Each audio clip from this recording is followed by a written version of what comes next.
The date is December 9th, 2013. The time is 6:35 p.m. Gary Ciccolone, Here. Rick Charette, Steve Machowski, Jim Freeman, Here. Rob Collins, Here. Ed Comeau, Here. Richard Peckham, Here. Rick Sacker. He's away. So we have two planning board members that are absent. Would you sit in for Rick? Yes. Okay.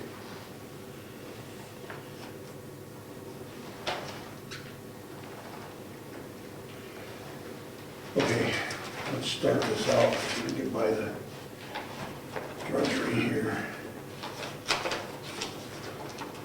We have a New Hampshire Town and City here. It'll be in there if anybody wants to read it. There's some interesting stuff in here about the New Hampshire fair housing stuff, kind of in line with what we've all been talking about and what we, I guess we should say, participated in Saturday. And we have Carroll County Registry of Deeds letter from Ann Ayton at the registry. Dear planning board members, the Registry of Deeds Association head Dave Collier from Land Surveyors Association are meeting on November 9th, 2013 for an informal discussion on plan recorded issues that can be avoided. We do not take pleasure in rejecting plans. It was decided the registry would send the enclosed recording subdivision and site plan sheet attached as a checklist was required of the surveyors, et cetera, et cetera. This is, has to do with us not actually directly, because we don't hand carry things up there to register them. However, what we accept from surveyors and things, this does define some of the things that we probably should know, because we are going to accept plats and send them off for registration, and you know, we're a link in the chain, and the weakest link breaks and the chain breaks down. So this is interesting stuff. I just don't see making it something to get into very thoroughly tonight. If we run through everything else we have to do, then we might, you know, revisit this and talk about all the things that we should know. No matter what, it wouldn't hurt for us to look at it. It's going to be in the office there. So I'll put that aside for the moment.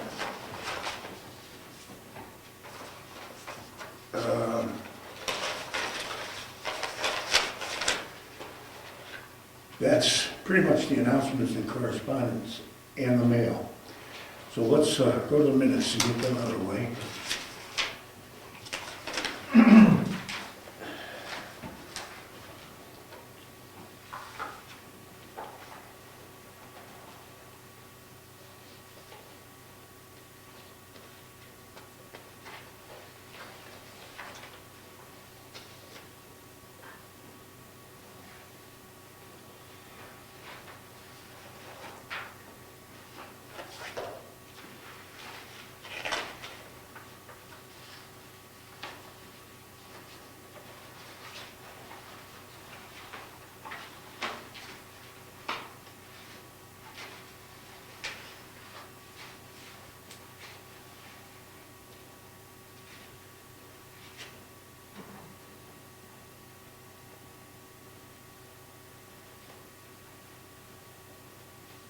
George very faithfully emails the minutes to us. So unless there's some changes, I would make a motion that we accept the minutes of November 11th as offered by the secretary. Second. Any other discussion on any problems, any anomalies anybody sees? I don't see any. Okay, all in favor? Aye. Opposed? Abstentions? One. Yeah. Okay, the minutes then go into the history books. Could I make a comment at this point? Sure. These minutes are great in that George has referenced for the voluntary combining of lots, the map and the lot number. However, in doing research back as far as March, in our minutes, March of 2013, to find discussion items about the lot line adjustment between Moose Mountain LLC and Mr. Ed Nason, the map and lot numbers are not referred to in the minutes. It's always Bordeaux, the Moose Mountain Recreation Area, and the Nason property. And 20 years from now, or 30 years from now, when somebody goes back and researches that, without the map and lot number, each time we discuss it, it's going to be a problem. Yeah, because nobody knows who owns it. And so far, I have not found any reference, except for the signing of the plat. I see no reference of a hearing or discussion by the planning board. I think I discussed that before, Gary. It's, actually, Mr. Chairman, it's actually in that document. Huh? That is the hearing right there. Yeah, we dug that up. Well, maybe we'll discuss this later. I just Yeah. wanted to bring that up, the procedural thing. I think it should be in our rules of procedure. Mr. Chairman, if I may also? Pardon me? If I may add also? Yeah, go ahead. There is a document that the administrative assistant is required to make out, so that every single time there is a filing with the registry of deeds, and we receive a map and lot number, it goes into what is called a file number. So there's a file number, so that if a person says, okay, this took place sometime in 2010, they can actually look up the file number for that name. There's a cross-reference between the name and the map and lot number.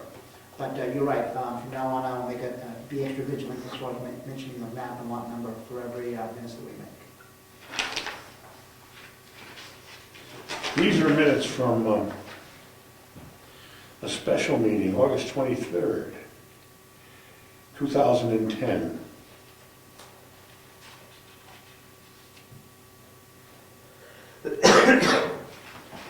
And this was the deliberation. I was the acting chairperson for that. It was Tom Welton who was chairman. And he was in a butter, so I move that planning board approve the Nason lot line adjustment. The second was by Clifton Camp, and the motion passed unanimously. All planning board members that were there signed the plats and Mylar. And that's the special. Did you ever find those minutes when you looked? No. He didn't I find got them them. out of the archives. Yeah, this is a copy of, that's actually a public hearing right there. Yeah. So, But I couldn't find it in the archives. yeah, I don't know why that would be the case, because what happens is... What's the date on that? August 23rd, 2010. No matter what, this should go in the archives if it's not there for some reason. Well, it isn't. Yeah, I don't know why that would be, because I submit, at the end of every year, I submit all documents to the archivist. So I don't see how that could have happened, but I will send another copy to the archivist. I was just going to suggest we do that. So the problem of a missing document is difficult to catch, right? It's difficult to find the document that's you don't know for sure is there. Well, especially if it's a special meeting, Yes. out of sequence of normal meetings, because you don't go and look for that. So would it But it make, should have been there. I don't know that it would add a lot of work, but would it make sense for us to have a document list that also gets submitted to the archivist? And, that would list minutes from this date, minutes from this date, minutes from this date, and whatever other documents we might, maybe all we have is minutes, I don't know, with documents attached to them, but then, if, Dick would have cross-referenced against that list and said, oh, this meeting, this is missing, right? And then he could have had a particular date he was going to look for that he hadn't had a chance to review or something, I don't think it's a bad idea. I don't think it'll be too much work to make, we have one meeting a month or more, depending if there's special or hearings, to make that list as annually. And just keep a floating list in the computer and submit that of all meetings, special meetings, and hearings. At least then, the documentation is for a researcher to know that that took place in case the minutes disappear for some strange reason. Make a very good quick cross-reference tool. Motion? I'm moving that we have you do that, George. Second. Any discussion, any additions, any other ideas? Should we add that to our rules of procedure at some point? Probably would be a good idea, because then it puts it down as a procedure for the planning board administrator, whoever it is, to do automatically. Right. Let's, all right, you want to make a motion, or you want me to? I move that we add that to. We have a motion on the floor already. Yeah, that's true. We can amend it though. I'll change that. I move that George, I'll withdraw the first one and redo it. I move that George or the administrative assistant make an annual list of all regular meetings, special meetings, and public hearings. And that duty be added to the rules of procedure. Second. Any other interesting stuff? All in favor? Aye. Opposed? Abstentions? There it is.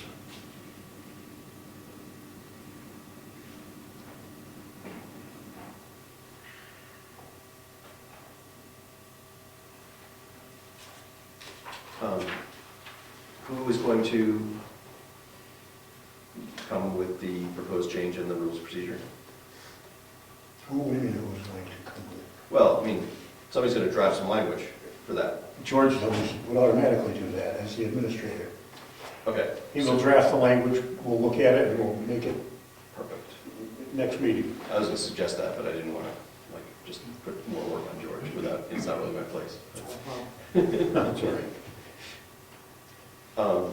Related to Dick's suggestion about map and lot every time we discuss a property, do we want to make that a change to the rules of procedure as well?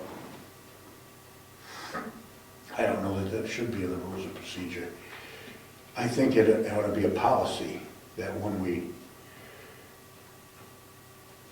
we always do discuss those things anyway, and the map and lot numbers are almost always a part of the discussion.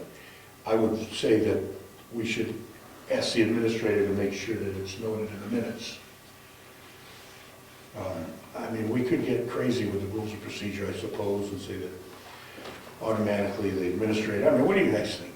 Automatically, administrators should make notations of the lot and page, et cetera, map number. Second. You think that should be an automatic? That was not a motion.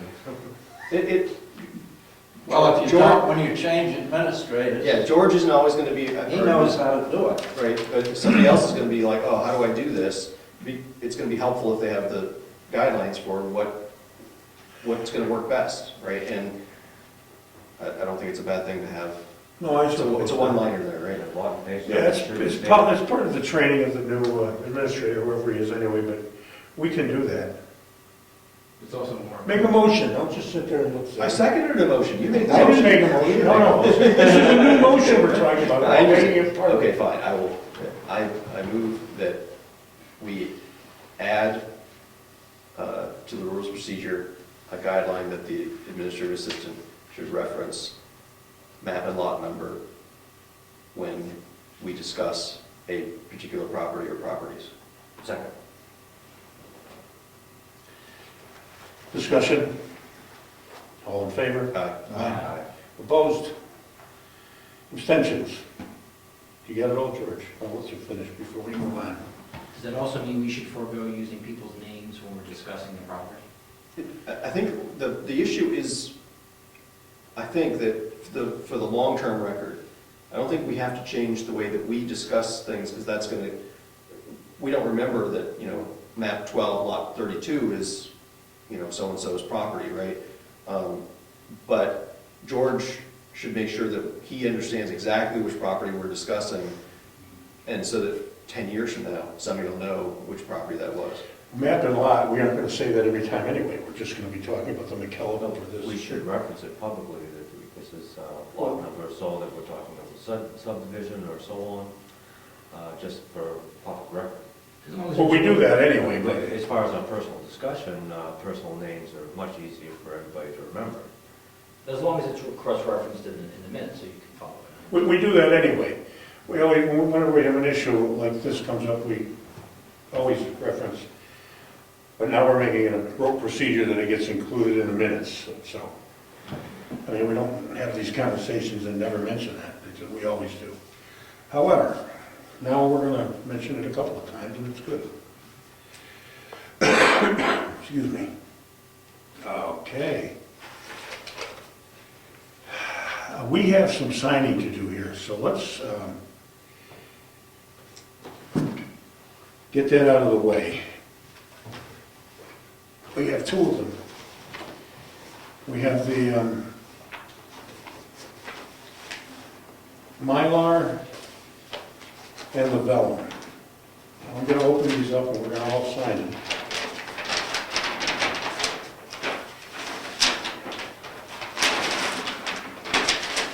Pass the pens around and do it up. Today is the 9th, right? Yes. Yeah.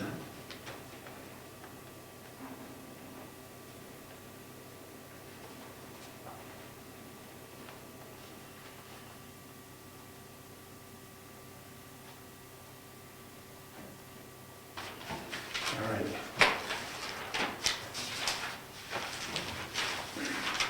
Here, Nice. Oops. there you go.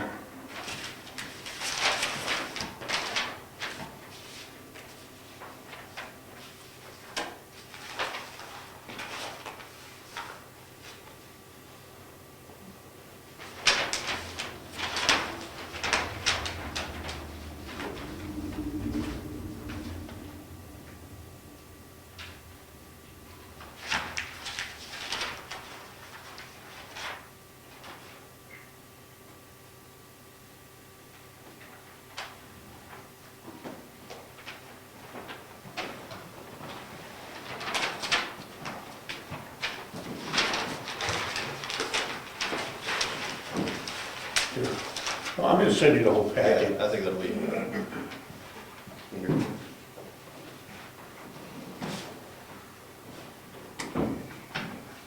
How many towns in SRPC? I think it's 18 communities. 18? I believe so. Okay. Thank you.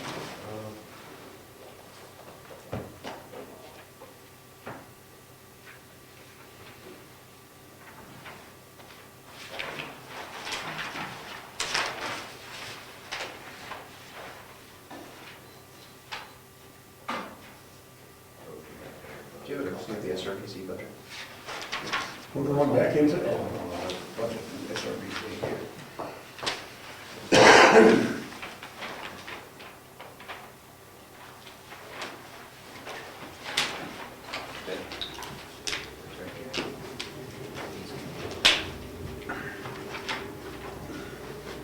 That you received- I'm not gonna sign it because I You was received it, though. never here for the hearings or anything. Okay.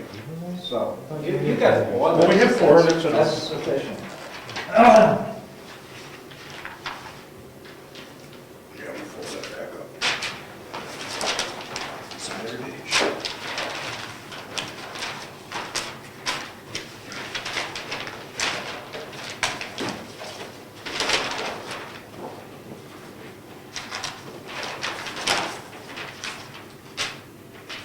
Okay.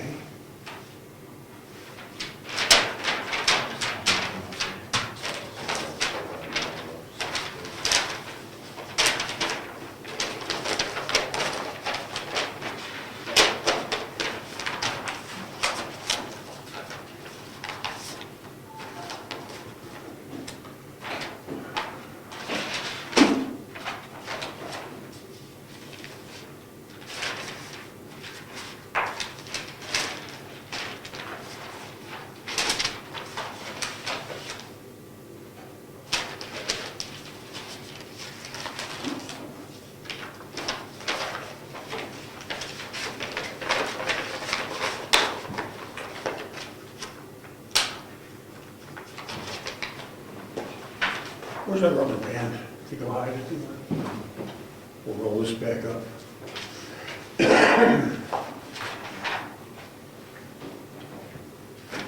There's that, George, right on the floor, right near your foot. Thank you.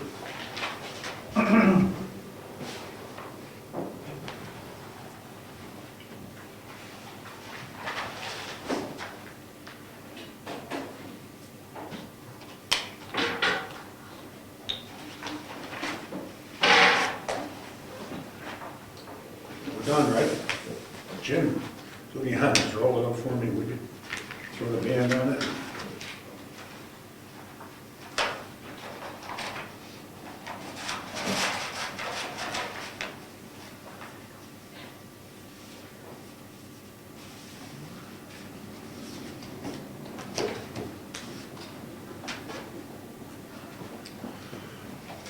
Okay, I'm gonna put that in there.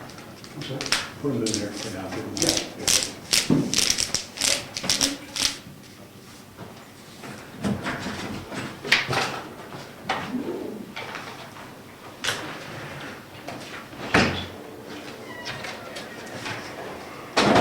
Okay, let's move on to the report and discussion of Saturday's SRPZ presentation. And everybody, well, we were here. I was partially here. I had to work. Whatever Saturday. We had, what did you say, about 10 people? There were 10. We, when the voting, there was 9, I think Gary was coming in around, so 10 members of the public. It really wasn't a presentation, it was a survey that's taken by the SRPC to help compile the regional master plan. And there were questions that everybody had to answer. They had electronic clickers that you had to choose selections of what you thought was important to the region. And they were broken down by categories. There was transportation, environment, housing, education, etc. And then you choose which one you thought was best. Something else, don't forget that one. Oh, yes. One of the selections is nothing or none or somewhere else for development. I think that was one of the I questions. think that received 71% of the votes, or 81%. Go somewhere else? Something else. Also? There are items on which the approval for federal money. Mhm. We were to choose what we thought the federal money should go for, priority-wise. And the bottom one was all of the above. And it should have been the third from the last, but the one before that was something else, other than what they had outlined for spending of federal money, or state money, government money. Now, when it began, the first questions were, how was it funded? And what are the statutory requirements by the SRPC to do what they need to do? What are they required to do? Where they were asked if they're up to date, or is their timeline being followed in order to complete the items they're supposed to do, which is a housing needs assessment, which I believe we're all. They're on time for that.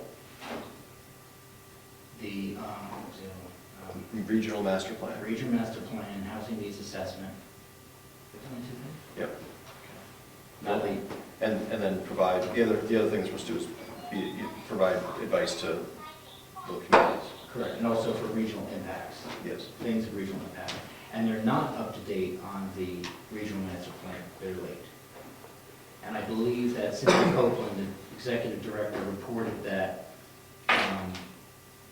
she was directed to actually accomplish a comprehensive economic development strategy ahead of doing the statutory responsibilities of doing housing needs assessment. Would that be accurate? No, ahead of doing the regional master Regional plan. master plan.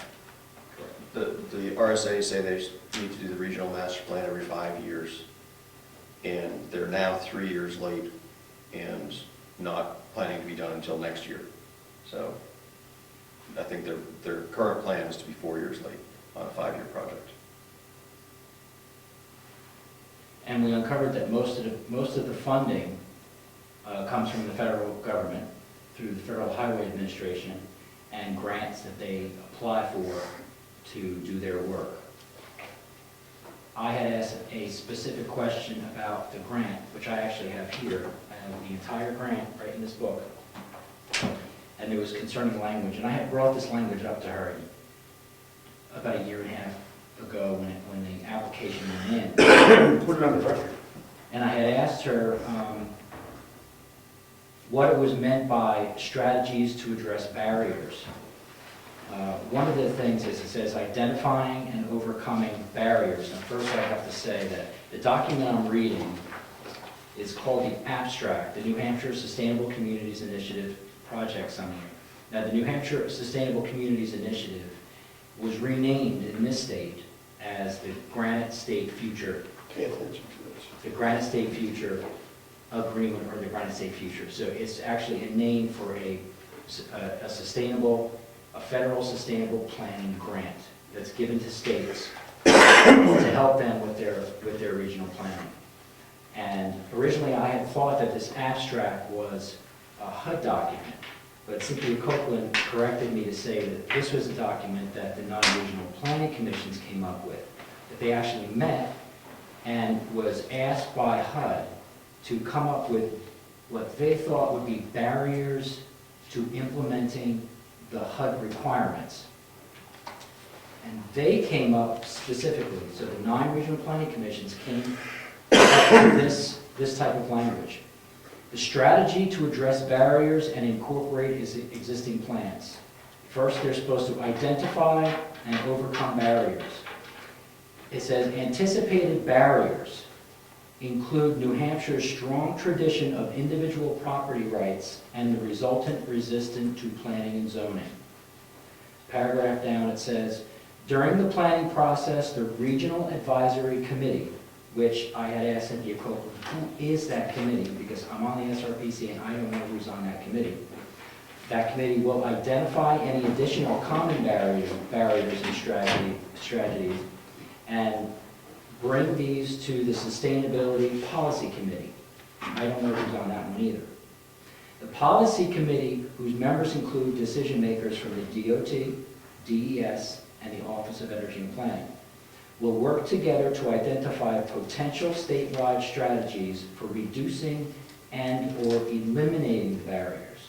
Now, when I read this was very concerning to me. This is like the biggest question I had for her because I wanted to know where this language came from. What was her response to the private property rights are the barriers to them doing all the stuff they want to do? What was her? Well, at first she didn't want me to take, she thought I was taking this out of context, so I gave her the rest of the document and then received no answer.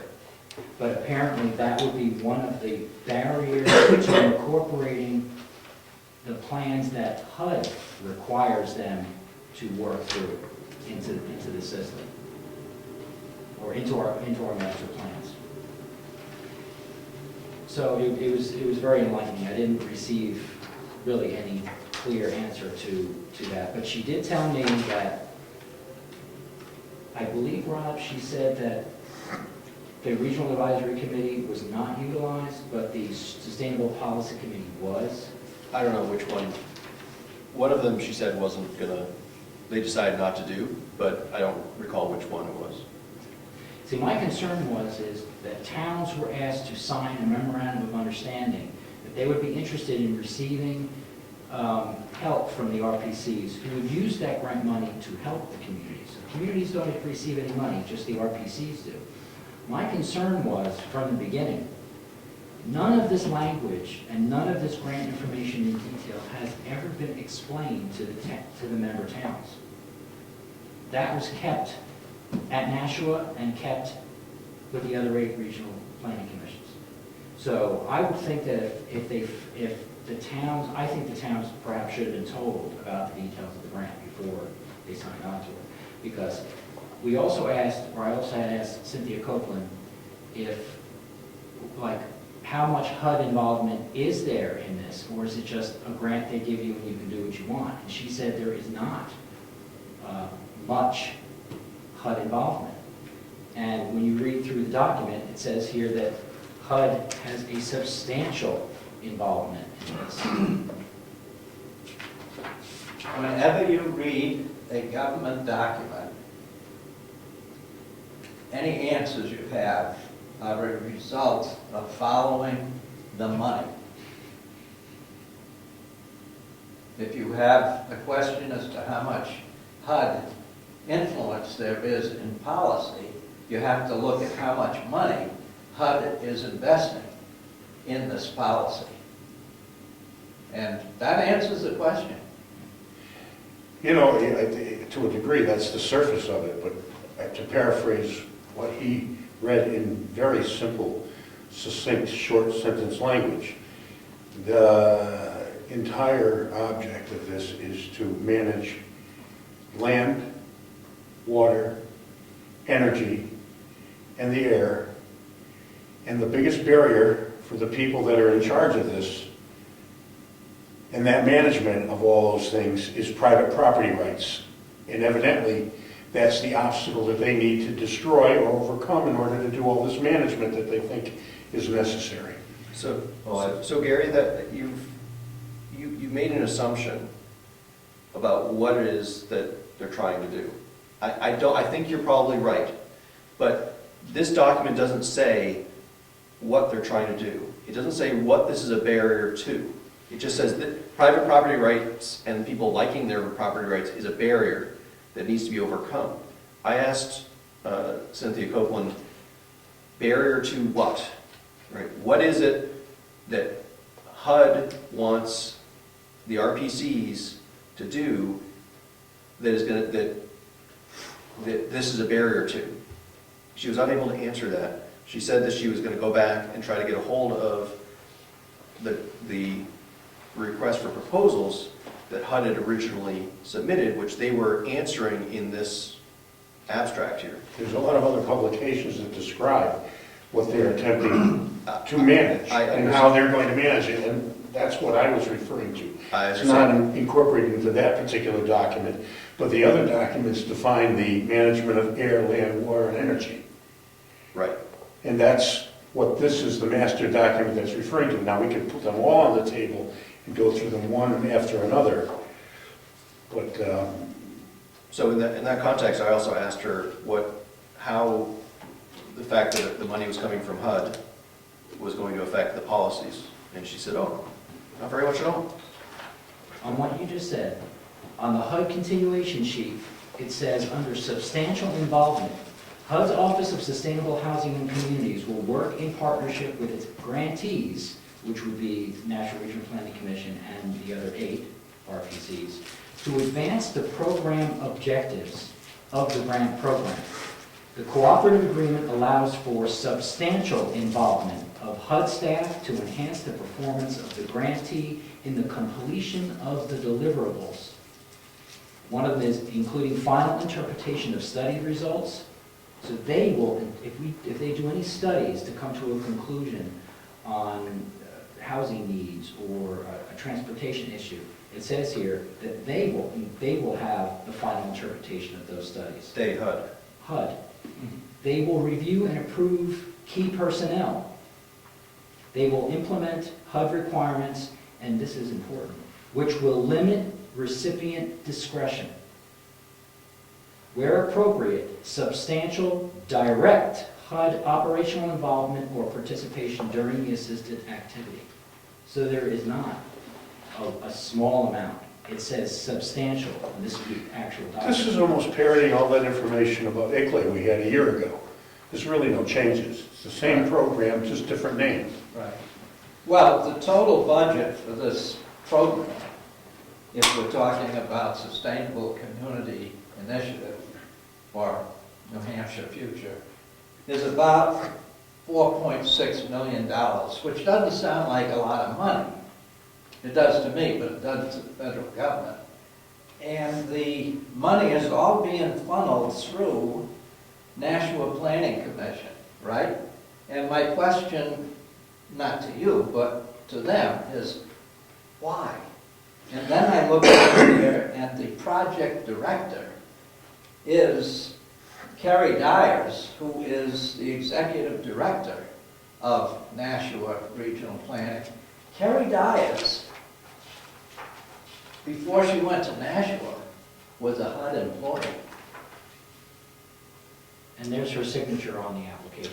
I think the overwhelming, obvious thing is that these people, none of them are elected. Right. They're spending taxpayer money, and they were never elected to those positions. They're appointed all people. appointed bureaucrats. I think it's even more interesting that these people believe that the citizens exercising their personal property rights is a burial. And if that's how they believe, they can be damned. Right.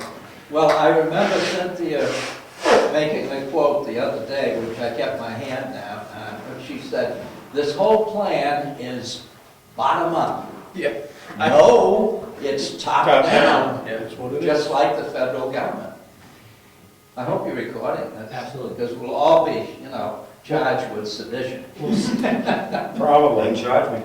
We'll be on a list anyway. We're on the list anyway. The housing needs assessment is designed to support the federal Fair Housing Act. Okay, but after the Fair Housing Act was put in place, I believe it was 1969. Don't quote me on the exact date. Years later, many executive orders have been added to that act. So the executive orders that were added add very well-defined and codified items like social justice, environmental justice, and all of those things administratively have to be accounted for when you do things. So in the documents, it's the housing plan and the analysis of impediments to fair housing, which I have here also if you wanted to do it. It lays out what the impediments of fair housing is. So in the grant, HUD requires the non-RPCs to come up with, now I mentioned two committees that I didn't really understand who was on them, but there's a third one, and it's called the Regional Equity Team.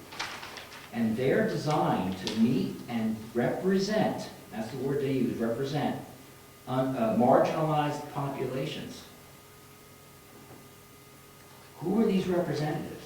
I still don't know who is on the SRPC's Regional Equity Team, because it's a requirement in the HUD grant. They're certainly probably not elected officials anyway. Oh, no. They're mined out of the minority population organizations in each region.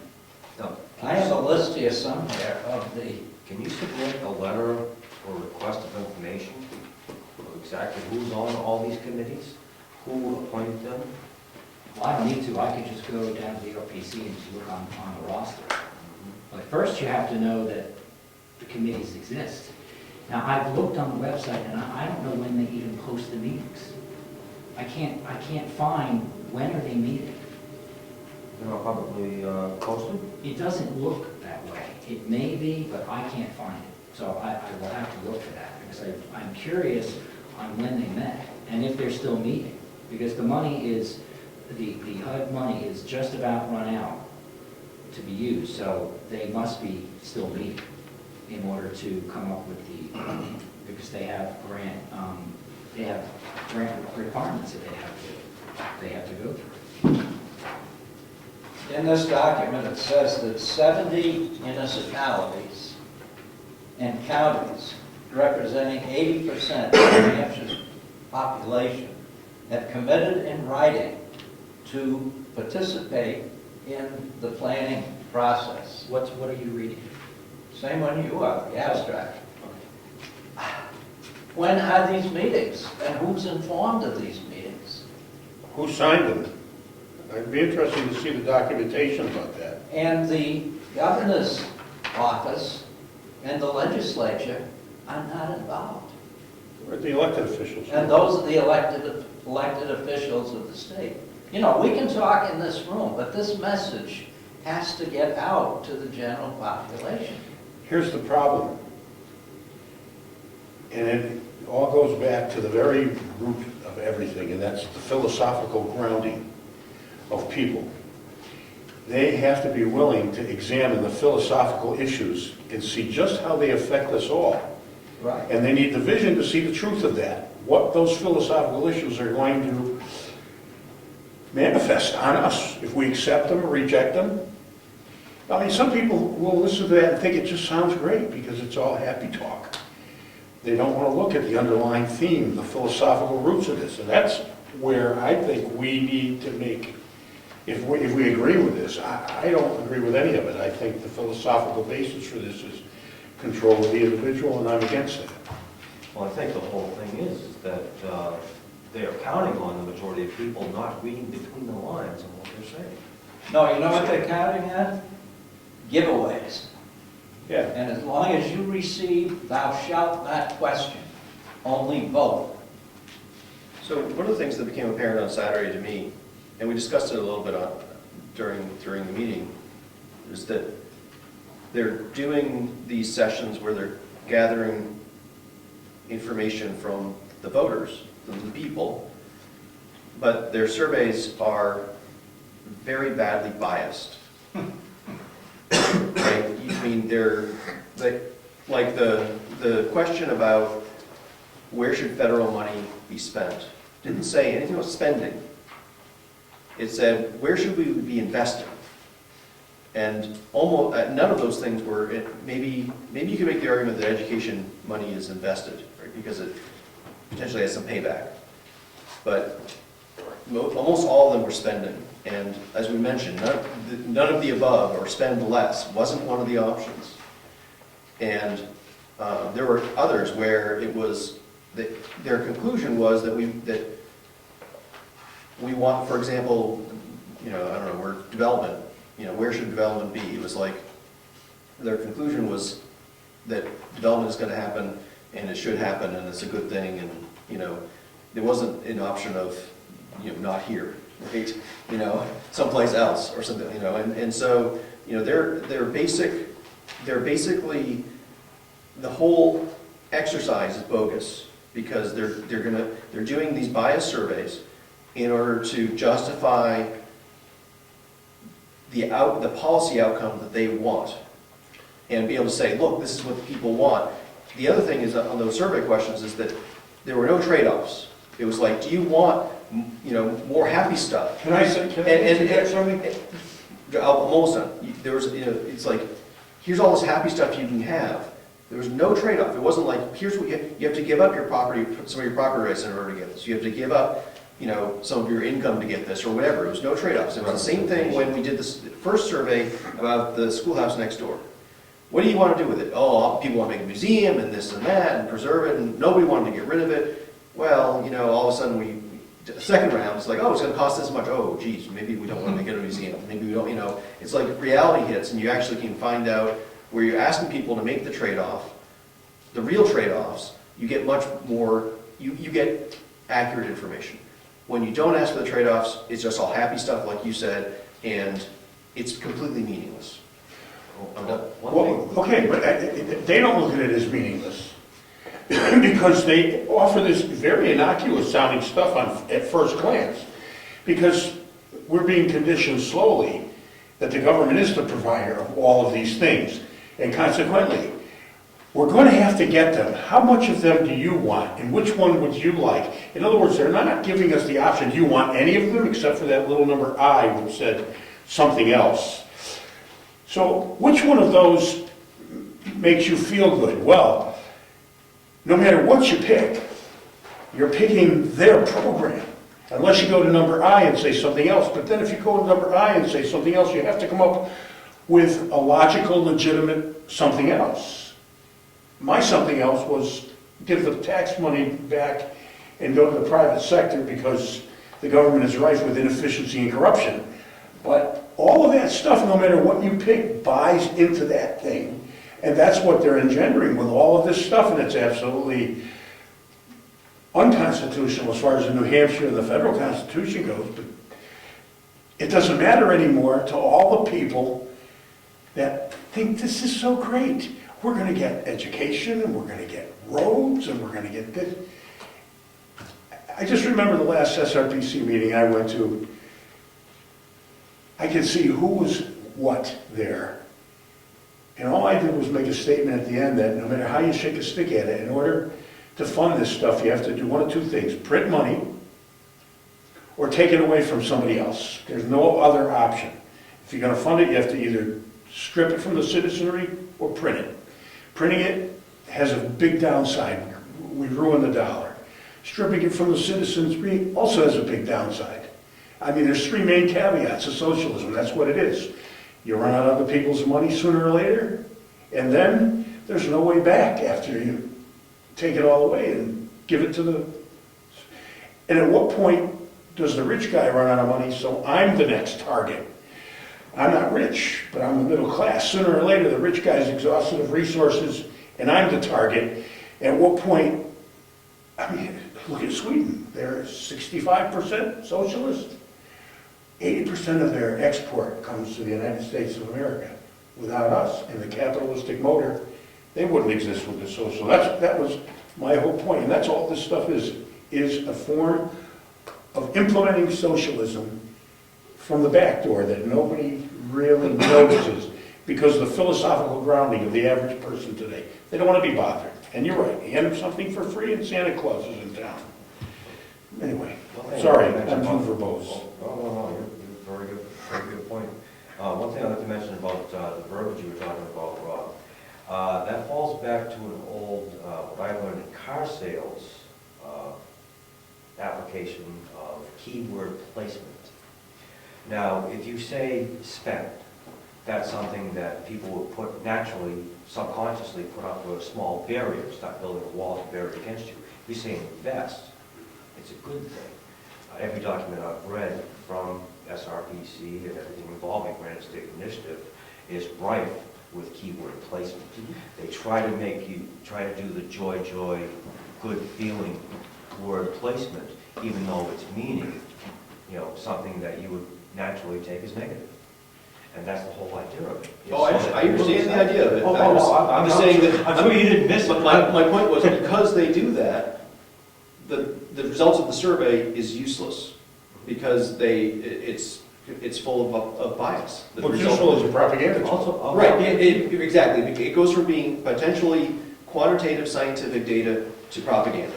Because of the bias. So, whenever they're making a point that they want you to agree on, they're saying, well, that's a good idea. They're nodding their heads or they're shaking their heads, wanting you to comply. It's an old car sales ploy. Well, it has to be set up like that because it has to lead you back to the HUD's deliverables. Exactly. Number 2 point It's the delivery of a sales pitch. is this republic uses parliamentary procedure. It doesn't use surveys. Imagine our founders using surveys. That was a democracy right there. So now it's mob rules because 71% of the state thinks this. Somehow that's what's supposed to be in the regional planning, the regional documents. But then you deny the rights of the individuals. Because we're supposed to have a representative republic. Our elected Absolutely. Representative, who can be gotten rid of if they don't comply to what we want, is supposed to vote on these things. Not these policy committees, not the sustainable policy committee, not the regional equity teams, and not a survey. It's supposed to be by elected representation. And I don't see any elected representation in here.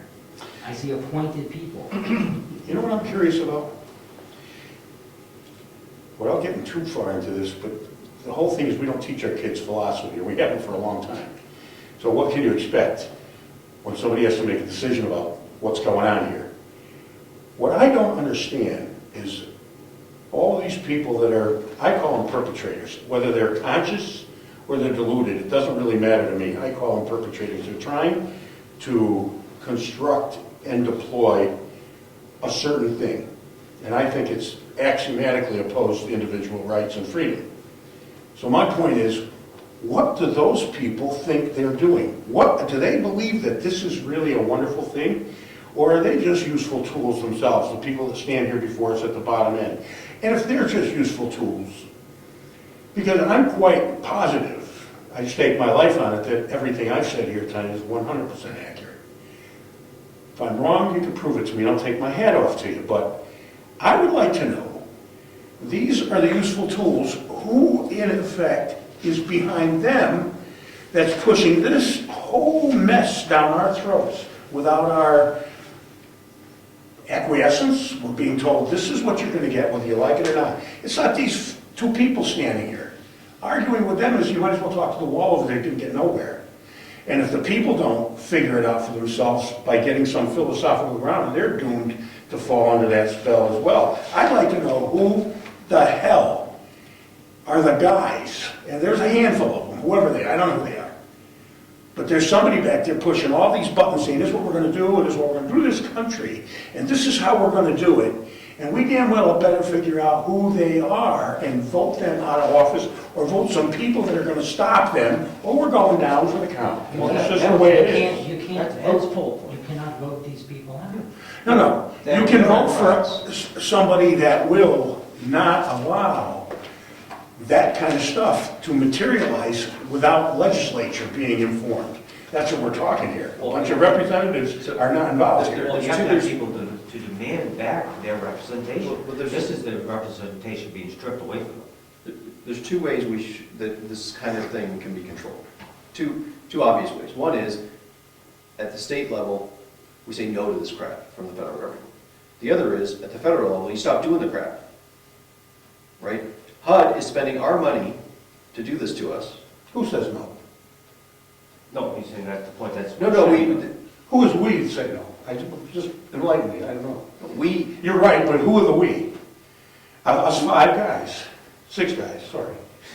we have to vote for representatives, both at the state level and the federal level, that will stop this crap. I agree, but we need to get people philosophically grounded, because that's the only way they can understand the concepts of all this. Listen, the RSAs specifically, the RPCs are doing nothing illegal. If you look at the RSA 36, it states in it, and gives authority to the RPCs to do exactly what they've done. And the legislature has told them that you will come up with a regional master plan and coordinate with it a state development plan.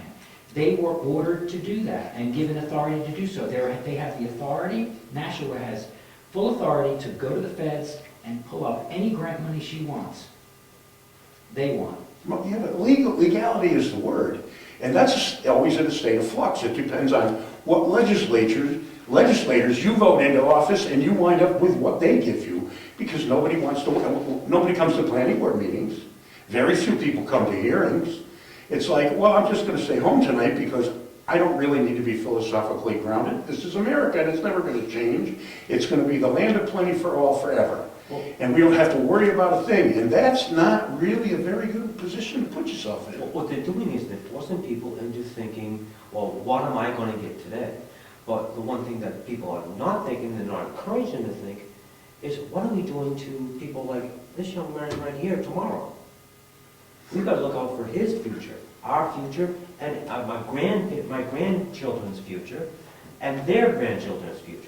But that's what some of those people think they're doing, Jim. No, they're not doing it because They think they are. they're surrendering their rights for what they can get today. Got grant money coming in for this little project or that little project. They're throwing away his future. They're throwing away my grandkids' future. Some of these folks think that management of all of these things, and the people shouldn't have a say in it because they're stupid, basically, that management of all of these things is the way to go. They philosophically think that they're on the right path. They're going along. They've been programmed to think this is the way to live, too. Well, they're thinking wrong because I look around here at the people today and I don't see a single idiot among any one of us. None of us are idiots. I'm 2 not saying summers that. ago, Right. we had a guest at our camp. She was a student from Arizona State.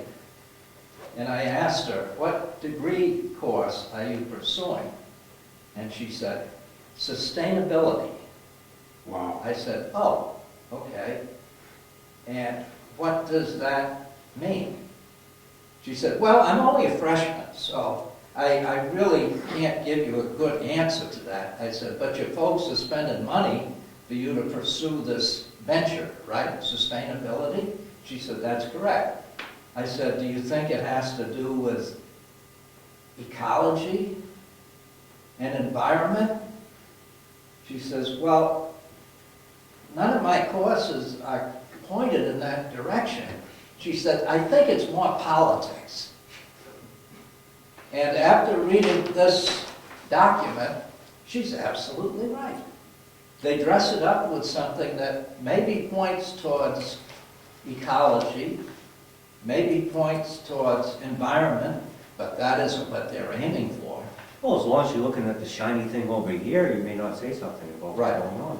So who are the people, I want to know, who are the people that think when they crash the whole thing and they destroy their capitalistic machine, where do they think they're going to wind up on the food chain? At the top?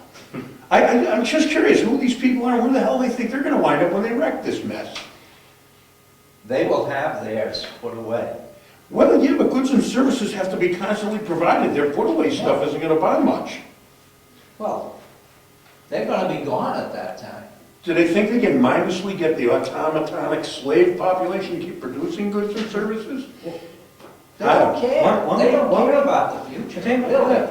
One That's Well, what- evidently, not my future, anyway. No. Mr. President, is there anything you'd like to? Pretty put into interesting, this? huh? I don't believe I understand the document law to make an opinion, informed opinion at the moment. But from what it sounds like, you guys are debating about how this document came to be and what's the basis behind it. And Mr. Ciccarone mentioned a few times about the philosophies behind it and the people who came up with this. My question is, isn't our government formed on two different sides debating on one to find what's best? If that's their philosophy, where's the other one? Where's the other people to question it? Good, very good.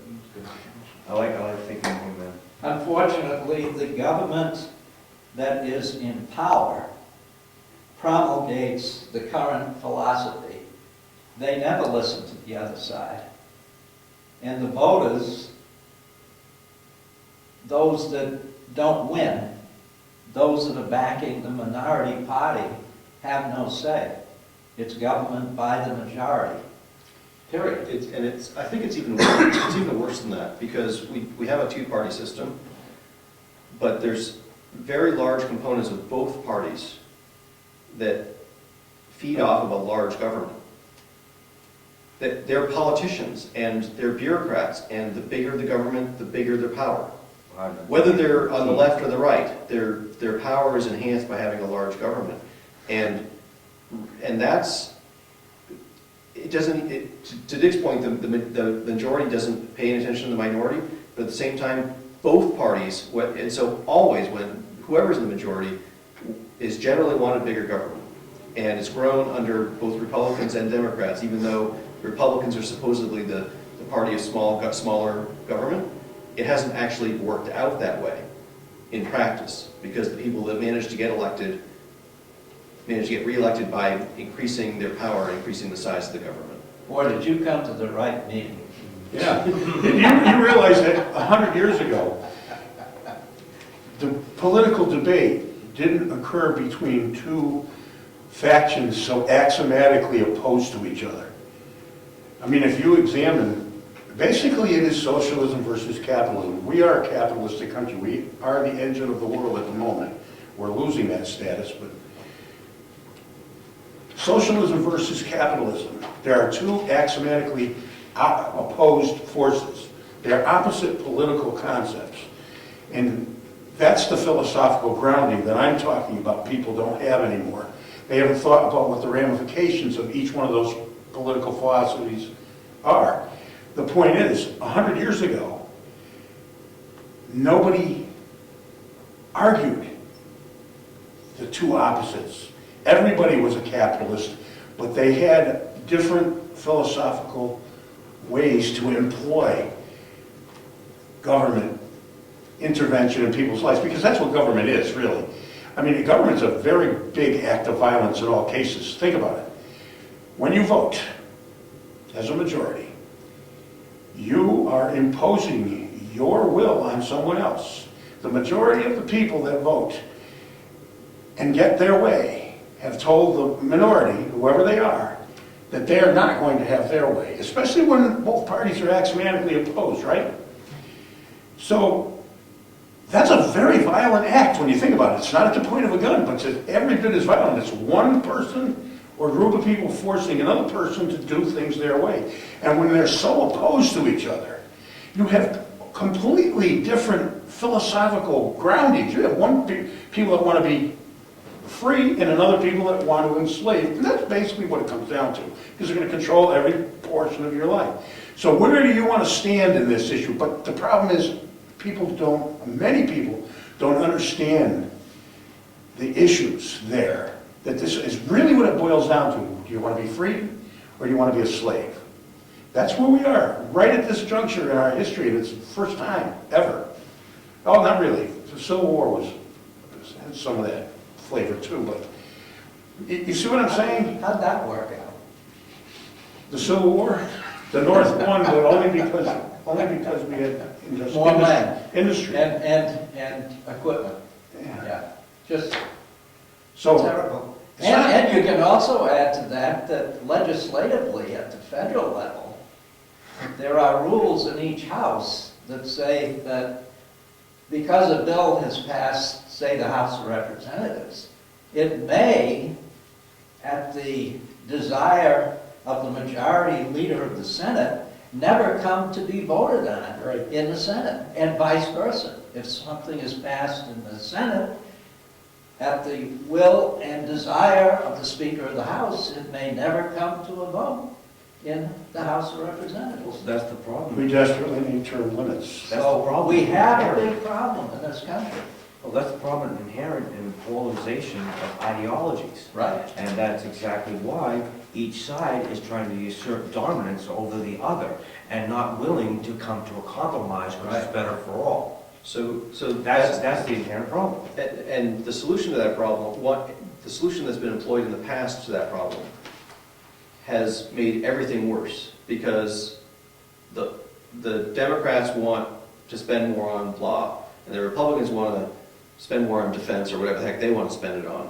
And they get together and they both don't want what the other guy wants, but they're like, hey, I'll give you what you want if you give me what I want. And so you end up with spending going up across the board.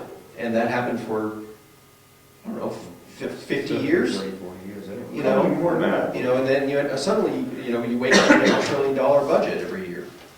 What the heck are Well- you spending $1 trillion on? Talking about the budget, we're coming up on a December 23rd deadline for a federal budget. My nephew in the Navy in Newport News, Virginia, has already been told that there's going to be furloughs 1 day a week starting that date. The military will not work 1 day a week Without pay, you mean? without pay going forward. I wonder how many illegal aliens aren't going to get their subsidy that week. Oh, you didn't mention that. No, but I mean, it's pretty The absurd, defense isn't it? budget gets cut, but welfare does not. I mean, that was very noticeable. Social Security wasn't cut either, by the way. The entitlements don't get cut. All I know is every single thing the government has ever done, every program, is rife with inefficiency and corruption. It's almost inevitable. Why in hell do we want to own this monster? We don't. Well, the people don't, but the handful at the top. Some of the people don't. What do you want? General public comments and questions. If it's rife with inefficiency and corruption, how do we get people to understand it and fix it? Education. Well, Ryan, I don't know what the classroom is like, but I know this. Very one- My son, who is philosophically adept, he understands all of this stuff, has to work on his two kids very strongly when they come home from school. They come home with some stuff, and I'm not going to get into it here, but it's just out of this world. It's so opposed and different from what I grew up in school with. Believe me, I was very lucky to get a good education. But they're not getting it. If you teach somebody, look, John Kennedy was assassinated, remember that? He was pushing He doesn't remember. the shot, no, you've heard of it. Let me explain something. He was pushing a moonshot. And he was having all the people, the kids in the school doing gymnastics, and he was for a strong America through physical strength and mental strength. I didn't think as much of him then as I do now in retrospect. Yeah, we all have our foibles. He was a womanizer, et cetera, but He was going to the moon, and that's why I went to school for engineering, you see, because the logic tool is what gets developed when you go for engineering. If you push that, you get a bunch of people that learn how to think because that's what you have to do to get that kind of education. You have to learn to think logically, which means you take premises and corollaries, you put them together and come up with conclusions. It's a scientific method. And that's the enemy of anyone that wants to control someone else, because once you teach them to think, they cannot be controlled intellectually. You can shoot them outright, like Hitler, but you can't tell them what to do, because they won't listen. Well, that's what I see going on in schools today. I mean, the curriculum is outrageous. I listen to my 2 grandkids, and it's just absolutely horrendous what comes out of their mouths. It defies the imagination. Are they getting taught Aristotle? I was. And I'm no rocket scientist. I'm no genius. I'd be someplace on Wall Street or somewhere else. But I was taught all those things. Why aren't they teaching that today? That's where the problem lies. You say education, use the term loosely. He's homeschooling. His kid's got a hell of a good shot. Your mother and father are doing what they can to educate you, and I understand your family situation. Look at the uniform you wear. Yes, That's going to help you think. but Well, that's not what's going on out there. And so education is the answer, but I don't know where from. Well, from a student's perspective, just blatantly in the classroom, most of what I've heard discussed falls under social studies. And when we're taught social studies, even if it's psychology, we are directed at what has happened, and that has happened before, so it must have worked, and history always repeats itself. Yet, from listening to you guys and to your discussion on both parties and how it's government by majority, that means most everything back then to a certain point was majority, and that's why it happened. So not necessarily is it working, and that's why I think you guys might be finding the problems in the curriculum. I've never been given a chance to see the curriculum, but that is just my perspective from a student. You have to interpret it your own way, and most people just take it and write it down on a piece of paper for later. Well, one thing you gotta think of also, majority isn't always right. That's what my point was. And our Constitution is designed to protect the individual Exactly. from the majority and the tyranny of the That's the majority. reason these attempts to overcome the barriers of people's personal freedoms, dealing with their property, is absurd in the best case scenario. You know, this war has been going on for 1,000 years. When it was one tribe running over the top of the hill and raping and pillaging the other tribe and stealing all the women and all the goods and the food. That's where it started. And this is a war right now. This country was the first time that interrupted that whole process, this country. Prior to that, slavery was the rule of the day everywhere. Everybody was impoverished on the planet except for a few people that were ruled, and they felt it was their divine right to rule. This country obliterated that. It became the ability of every man to aspire to some kind of greatness, whatever the capacity he had. We abolished slavery, first country, 1865. I mean, we had our problems, we're not perfect, but what's been going on for thousands of years is right here and now. The culmination, this country either survives or it doesn't, is a bastion of freedom. That's where we are. And I don't care who on the other end of that camera knows my opinion. Term limits are desperately needed to stop the people that think that they have the right. They're the ranchers, we're the cattle. No ranchers are going to take orders from the cattle. That's the way they see it, and that's the way it is. Ed, is this abstract available in a electronic form? Yes. I believe I sent you the entire document, the whole package. It's a huge file, but I sent it to you. Just recently? Yes. Okay. How many would like to receive this? Everybody's been Everybody's got emailed. it. Oh, you I all have. got it? Oh, okay. Now, the reason why this is also concerning, this HUD document or this HUD grant, is because this subverts local planning. Because this HUD grant says that each of the 9 regional plans will, now, we didn't write this. They wrote it, HUD wrote it. Each of the 9 regional plans will integrate planning for housing, transportation, water infrastructure. Now, water infrastructure, and this is what I hear in the meetings, the information that was gathered from the Water Sustainability Commission, who again, unelected bureaucrats, were appointed by the governor, come up with a water sustainability plan, and they're going to work that into this regional master plan. I gave you that Water Sustainability Commission report. It definitely looks at proposals of metering wells and actually providing water quality protection by having the state go in and do that. If the proposals are in that document, if you read the Water Sustainability. Yeah, I saw that. But, so water infrastructure, natural resources, economic development, cultural and historic resources, public health, climate change, which it used to be global warming, but they suddenly have realized that the information was bogus, so they've changed it now to climate change and hazard mitigation from storms. See, they did that's a salesman bait and switch thing. The car looks great, but there's no engine in it. It's the same thing. And energy efficiency. Our regional master plan, that a lot of towns are not going to go through the steps of creating their own local plans, their local master plans. And they've said it in the meetings that people look at this detailed regional master plan and they adopt it as their local. And if you read through the document, what they want you to do is they want you to align the local, the regional, the state, all with all the other states, and then up to the federal level. The United States doesn't have a land resource management tool for all the states, so they're doing it this way.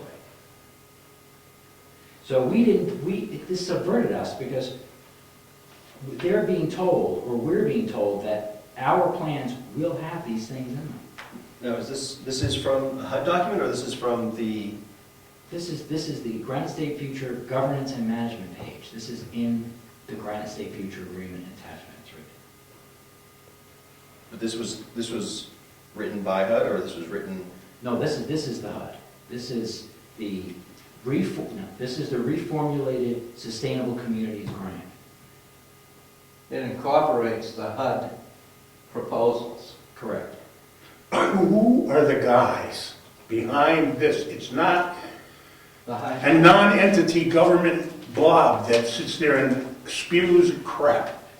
There are a handful of people that are here and doing this, and I'd love to know who they are. I can tell you they are. I don't mean the guy in Concord. No. FEMA. That's not a guy. Are you saying, well, there's somebody made, well, That's another tool. Well, the two that have been identified are Axelrod and Valerie Plank. one of the EPA. And I'd like to know if they're just tools. I'm fascinated by the depth They and the don't write layers. these laws, but they pass them on for passage.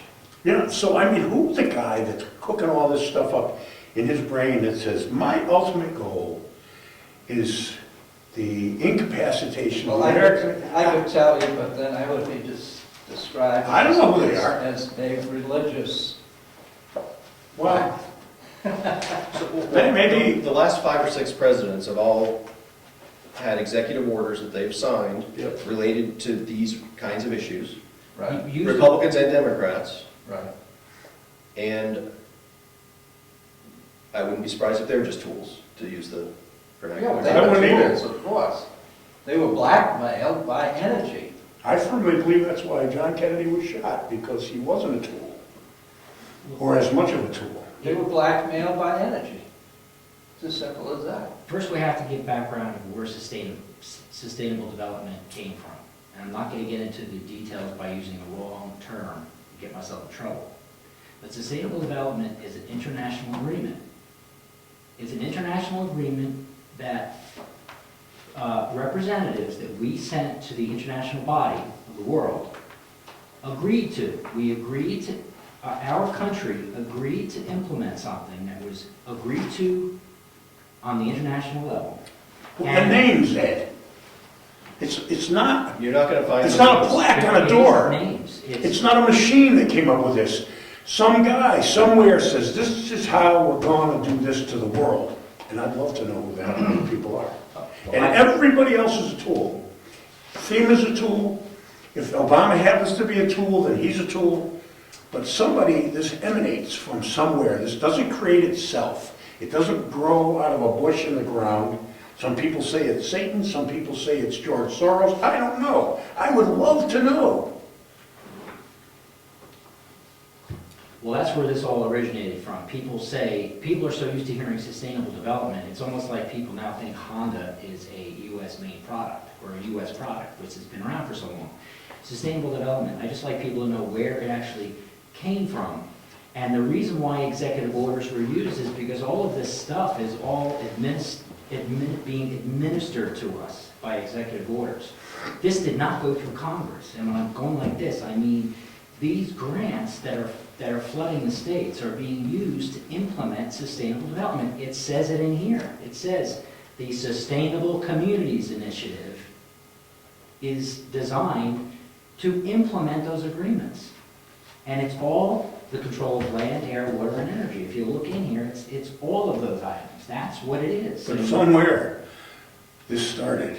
I know, but I understand, but we're not going to get an answer to that tonight. I'm just No, saying I know that. that's where this originates from. But this subverts, these federal grants are subverting our authority as elected officials because we did not come up with this language and we are being told we must accept it, that it's not bottom up.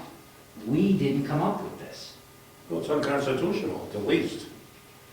You know, the RSA say it's advisory only. Yeah, and how can it be, how can the RPCs be advisory only if they're doing this much? If you make it illegal to breathe, every man is a criminal. Just because the legislature of one faction or another decides we're going to make this RSA, doesn't make it a moral law. It just makes it a law. And RSAs have been known to be dropped, depending on the legislature. That's right. In session. They are dropped, and that can be changed too, if we get the right people. It's interesting stuff, huh? Boy, are you going to be faced with it, because you're the young guy. So I don't necessarily believe, I think we're a little far afield from Right. our agenda item. Yeah. But, Well, that's bring it okay. back to- but I think that, Gary, there may not be like a handful of people pulling all those strings behind the scenes. That if I understand, Ed, correct me if I'm wrong, I know you've looked at this a lot more than I have. If I understand correctly, that the genesis behind the sustainability planning is the basic problem of how do we, in I don't know what the numbers are, 50 years we're going to have 12 billion people. And in 150 years we're going to have 30 billion people on this planet. Mm-hmm. Where are we going to put them all, right? How are we going to have enough water and food and housing and everything for that many people, That's what this is about. right? And that's a difficult question. And there's a group of people who went off and said, we're smart, the best way to deal with that is top-down planning. A totalitarian, authoritarian approach to solving that problem. And they rejected the idea that people like us, localities, can, through local action, local decision-making, local self-interest, that the outcome of that collective, that uncoordinated decision-making could be a solution as well. They can't even imagine that stupid people like the people can make their local little decisions and have the overall outcome be decent. They take the opposite approach and say, this is something we've got to plan for, this is something we've got to control, because we're smart, we've got the best minds on this, we can set all the knobs and all the levers, and we can put all the people in little walkable communities, retail on the first floor, apartments above, keep everyone close together so that they minimize transportation distances, blah, blah, blah. It's it's brilliant, it's really smart, but it's completely opposed to the way our country was founded and the way our country has run, in that Freedom? it's completely opposed to freedom, to force those kinds of things, And right? that's why private property is a barrier. That's right. Nobody can own private property under those circumstances. No, but I think it doesn't have to be like five guys, sitting in some. No, it might be a room. 500 guys. But I think that it's the elitist people who think that a totalitarian solution is better than a freedom-based solution. Well, that's how the Chinese worked it out. They made it illegal to have more than one child. Now wait, the RPCs were tasked by HUD to go out, and there has to be public participation. This is another angle here. They did have to, that survey that we took is also in the form of a telephone survey that they took of people, and it's also the facilitated meetings that the Carsey Institute had, where if you watch the meeting, which they're videotaped, the Delphi technique was used. So not only did they try not to make it seem like it's top-down, but now they tried to make it look like it was bottom-up and that there's participation, but they carefully controlled the outreach to the point where everything they got from it was false. The people that showed up in those listening sessions, the group meetings, we videotaped a lot of those meetings. There are people in the audience that work for different government departments, EOP, other planning people, other regional planning commission members would go over to other regional planning commission meetings, sit in the round table and control the outcome of the meeting. Because a facilitated meeting, I don't know if you're familiar with the Delphi technique, but you literally you have a board and you literally write down and you actually have predetermined outcomes already set out, and then you guide the group to your outcomes. And you can see it happening. You can see it, and it's happening all across the country. The Sustainable Communities Initiative has to have outreach, and they're doing it like this. So even though it may not look like it's tyrannical top-down, it's completely fraudulent how they came up with the public participation. It's not that the question is asked. It's Well, how the question is asked. Can I say this? How It was a scintillating half an hour, 40 minutes. We should move on at some point, though, I think. We aren't going to solve the problems. Rob, I've had that thought many times about how this is an effort to manage the monstrous population in India, China, potential American. These are not even new ideas. No, I understand. A few months ago, I went back and I reread Road to Serfdom by Hyatt, Mhm. which he was a German economist who, I think in the 20s, had gone from Germany to, he ended up in England during the war. And because he was a German in England, he wasn't allowed to help with the war effort. And he was a college professor. Anyway, so he basically wrote Road to Serfdom, which was basically a warning to the English that he saw what had happened in Germany in the 20s and 30s happening in England. And that basically, it was basically a cautionary tale.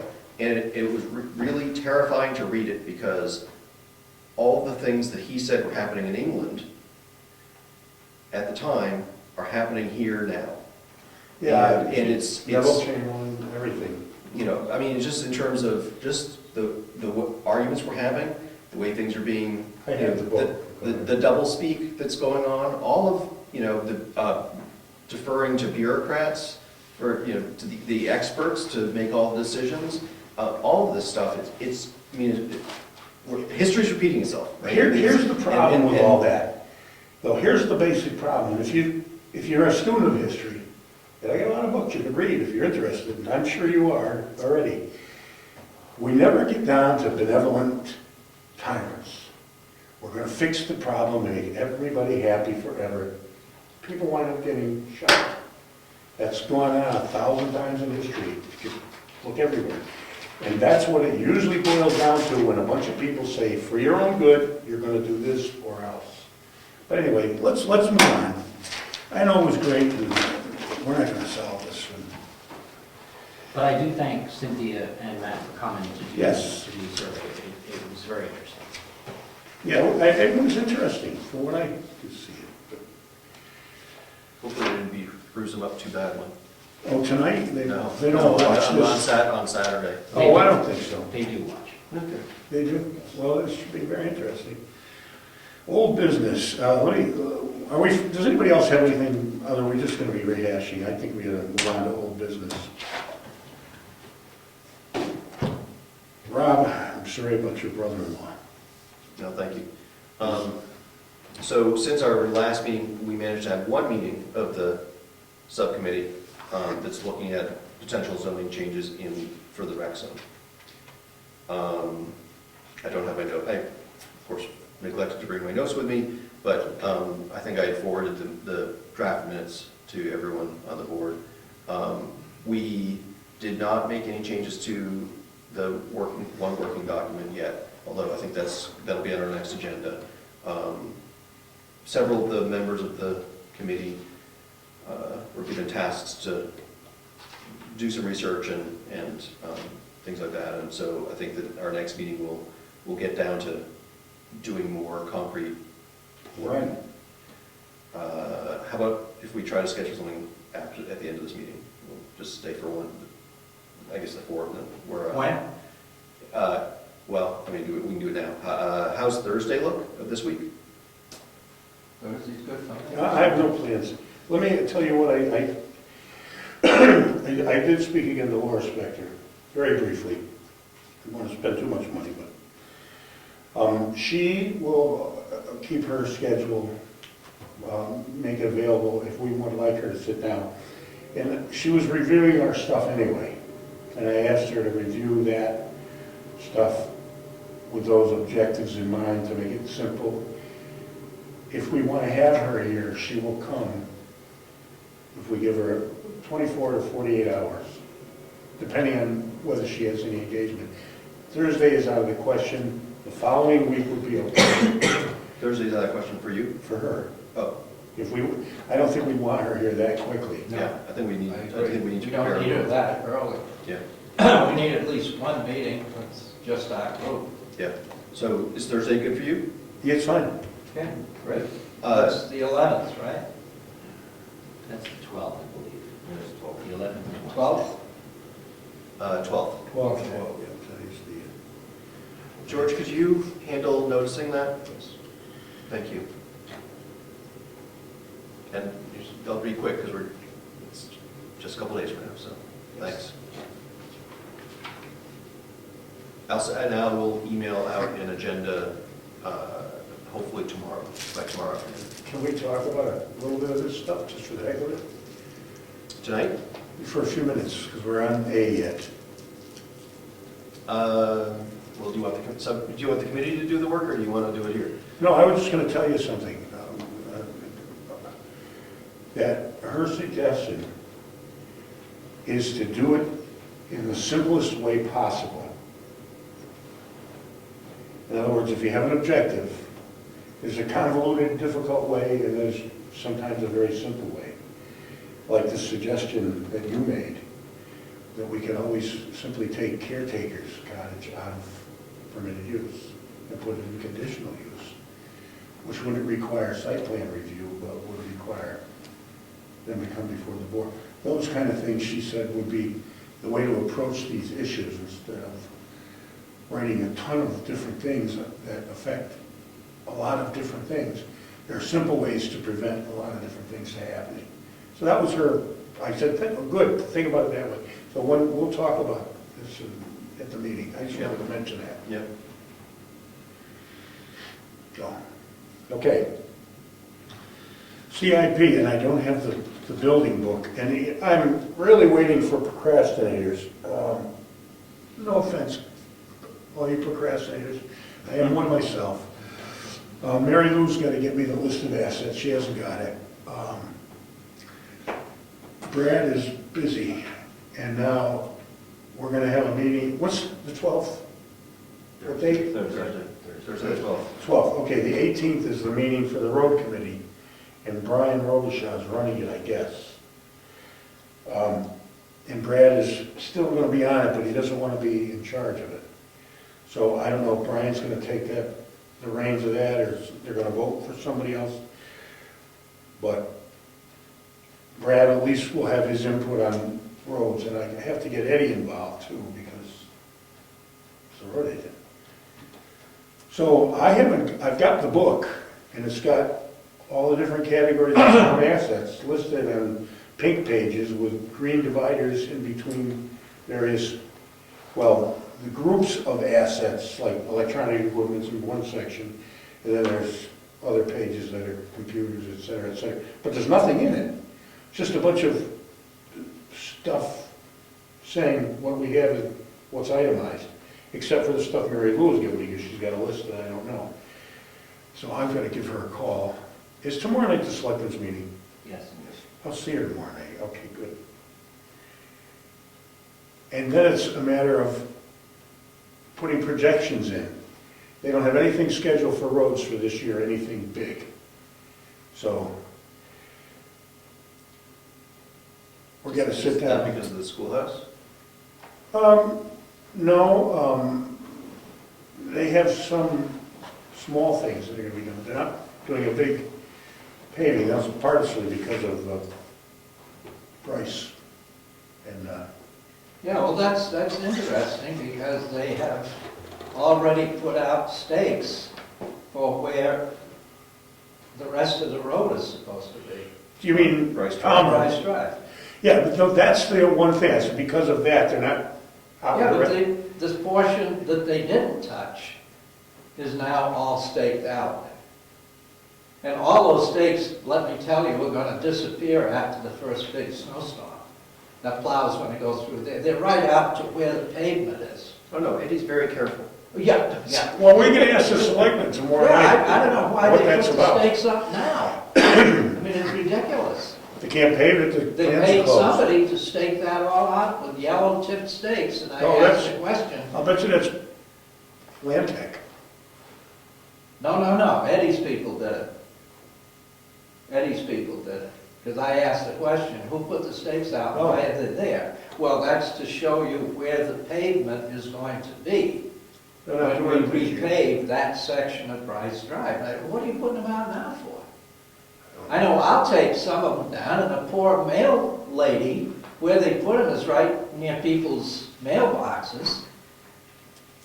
They can't pave it. Can't Plants pave are- it now. No. Well, anyway, it's a waste of money. The value maybe is in the communication with the homeowners. So they've got, Nobody wants a change, just pave over what's there. Everybody will be happy. well, that might be the feedback they get from the stakes. I don't know. I don't live on that street. Well, that was the premise that they're operating under, trying to get everybody to agree to leave things as they are, which everybody seems to be happy with. However, that's a whole can of worms that the planning board can't project anything about because it's up in the air. But the other roads, what I'd love to get Brad and everybody to do is sit down and say, these are the roads that are in the worst shape. I already know what they are, but I'm not the deciding factor. I've driven every one and made notes on the map. But I'm not the guy that decides on what to recommend to the selectmen all by myself. So the road committee has to sit down and say, okay, these are the priorities, and that's what CIP is about. So the road book's in there, we haven't done that yet. As far as maintenance on the buildings, I've got a couple of things in there, projected paint and roof. I slid those things in and what the approximate cost would be. The town, the schoolhouse, we're already working on, so that's sitting in there already as well. But that entity will disappear by April, hopefully. Because I'll blow through the money and fix it by then. Hopefully, that's the deal. So that won't be a future maintenance thing other than roofing every 15 or 20 years, and painting or 30 years or whatever. So really, there is nothing we can do on CIP right now, the way it stands. But we have a program started anyway, and that's the whole deal. Get something started, concrete, on paper, and we can tailor it still before March, when we hand it to the selectmen. Oh, we can do that. Are we supposed to hand it to them in time for them to do the budget? That's another thing we're going to discuss in a minute. Well, they already have picked a certain amount of money for what road repairs need to be done, the schoolhouse, and they've put the roof on that house off for 2 years, because that's what they assume the life of that one is, the townhouse. So they've already come up with a budget, because the schoolhouse is already figured, and the roads that they're going to repair this year are budgeted, as the selectmen have seen fit. And, you know, we can interject our thoughts in there anytime we want. No, I think it's fine. I mean, they're obviously doing budgeting now. We're not really ready because we're still waiting for a bunch of stuff from a bunch of people. So, but I think that delivering something in March, at least will show we did something, but it Yeah. doesn't help what CIP is supposed to deal with until next fall, right? When they. But that's okay. Yeah. That's still okay, at least the process has started. There's another thing that I was asked by the selectmen to determine tonight, that if we felt our budget was adequate for this board for next year, and I was asked by the chair of the select board, and I'm going to make a motion that we increase our administrative salary by $2 an hour. And the selectmen were not adverse to that. They said, if you're going to do that, do it and get the information to us so we can budget it in. I'm making that motion. I know Steve made it last week and then withdrew it, or last month, but I am moving that George be paid $2 an hour more than he is, which is just about comparable, slightly more than what inflation has done to his salary since he was employed here, and he's been on that same salary level ever since he started here. That's my motion. So, And we can discuss it. What, is that the same budget that's here? Yep, but they said, if you have any changes, tell us. No, is that the budget that's here? With the change, up to 6,000 for George? No, That's last year's budget. that's last year. Oh, that's last year's budget. Right, we Oh, we okay. changed it to 7,000 this Okay, year. okay. It all depends on how much stuff comes across the desk, and how much work he's So the gonna final do. budget will be, instead of 6,951, it'll be closer to 8. Well, we talked about 7,000 last month, remember? Mm-hmm. We had a budget meeting, and we came up with $7,000. Yeah, but his salary now is 6,000. That's right. So if you increase it, that's gonna bring it up to 7, right? We closed. Okay. Maybe we went to 75. If I may, Mr. Chairman, I was just looking at page 2 of 6 of the minutes. Yep, you're right, it's right there. Item BE. Yep. And also, items 3. Item 3 under B.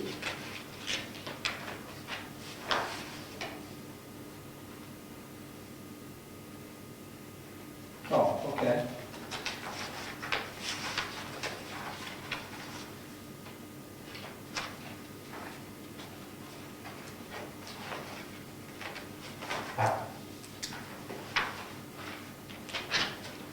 I know we're talking about public money. If we could get a grant. Maybe. We are talking about public money, however, I think we're talking about a pretty small piece of it compared to what we hand to the schools and the roads and everything else.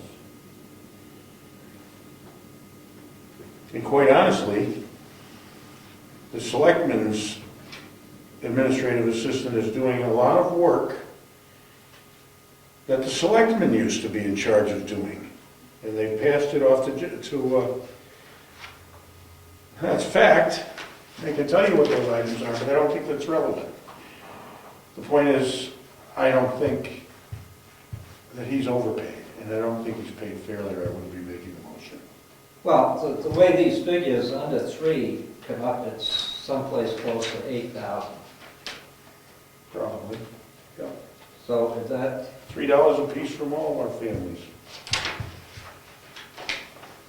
$4. I mean, I don't have a problem. Well, I would feel, go ahead. I think George does a great job, and I don't think he's overpaid. I think if this motion passes, I don't think he'd be overpaid. But this is our tax dollars. Yep.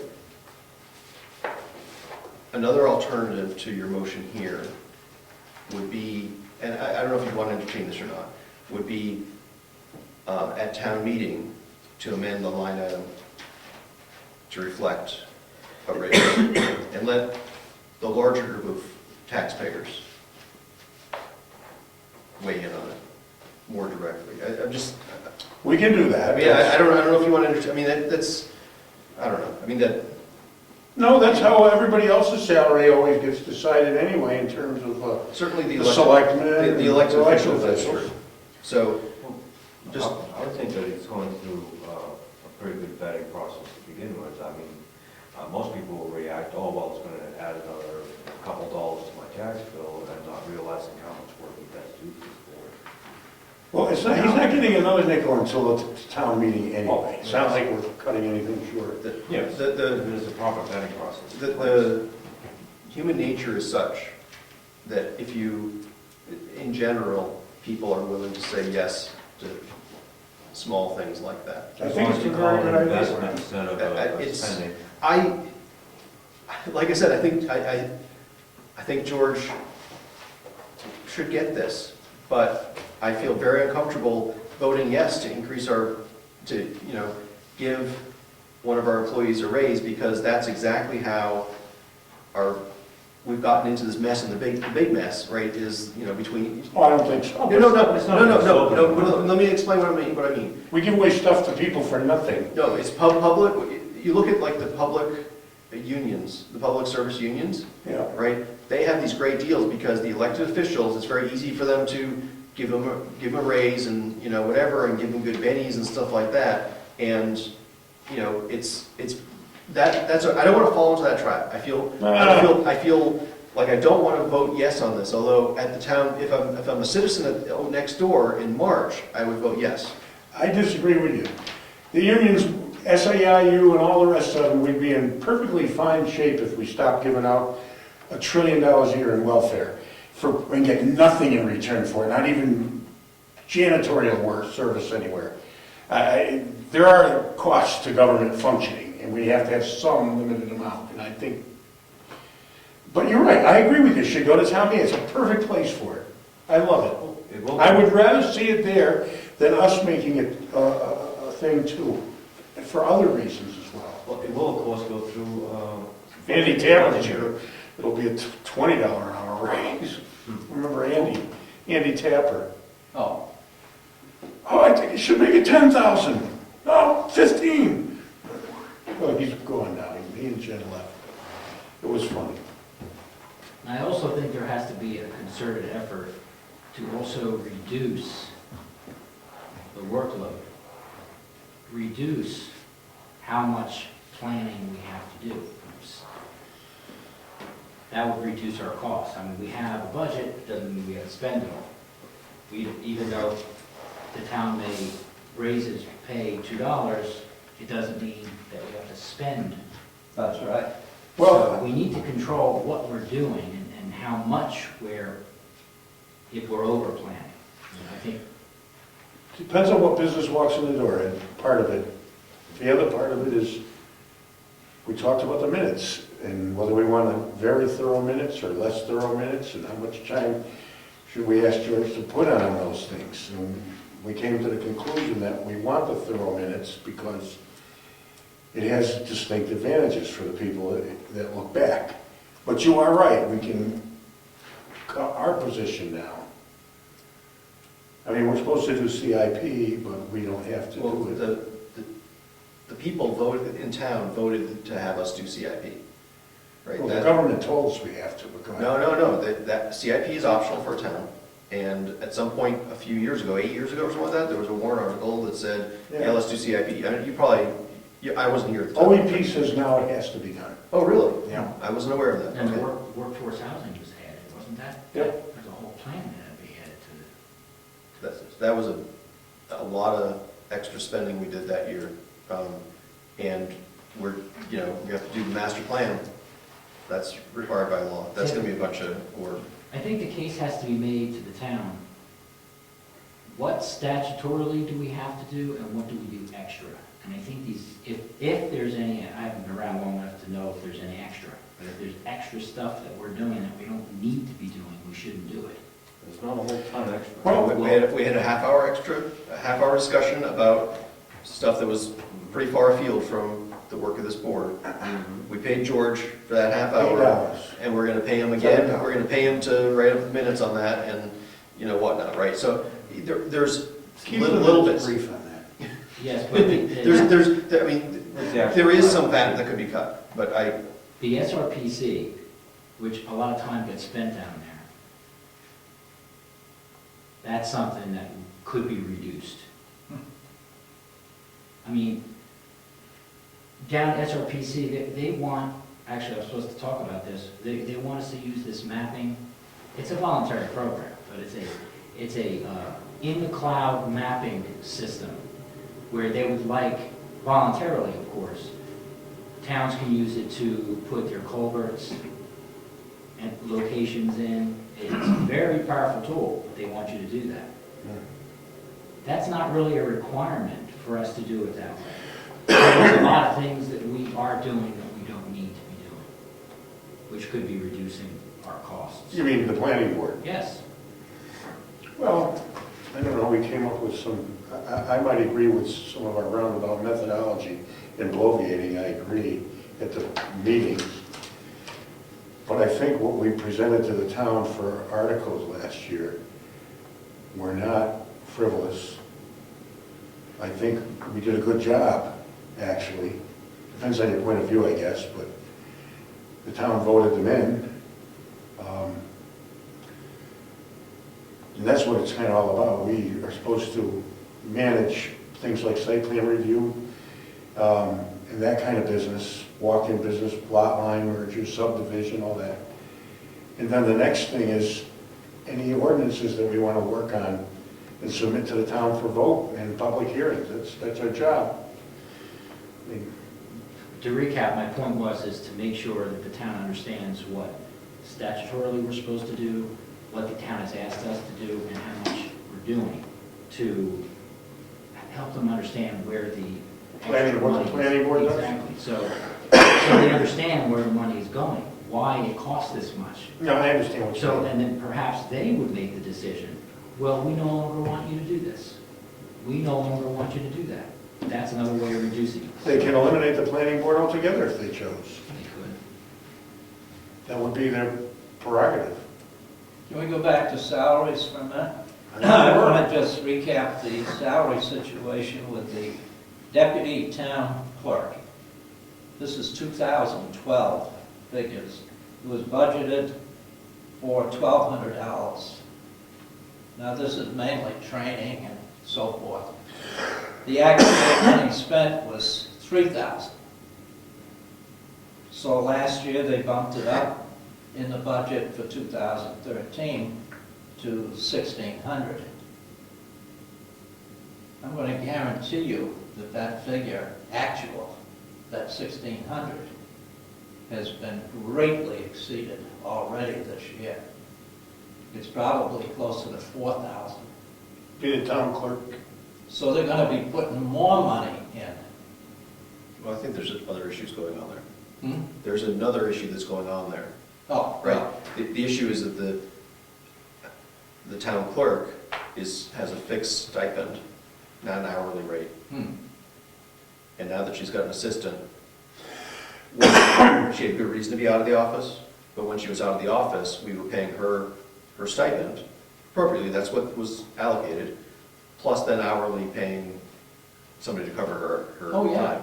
Right, so that's gonna throw that particular situation totally out of whack. Oh, yeah. There was another problem too, there was a gal that was her assistant, and for either medical or some other reason, after training, had to leave, and then they got Jen McGowan to fulfill, Right. so they had to go through the training and all that. Yeah, that isn't in this budget.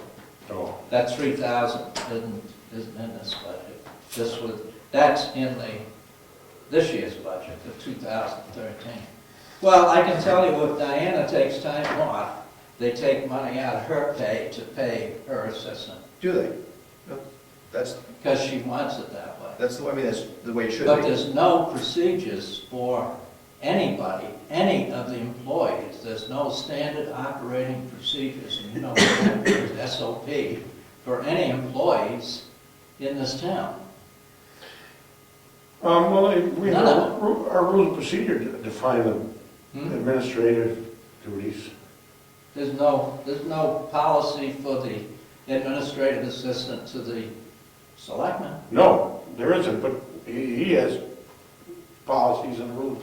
I don't think the select board has rules of procedure anyway.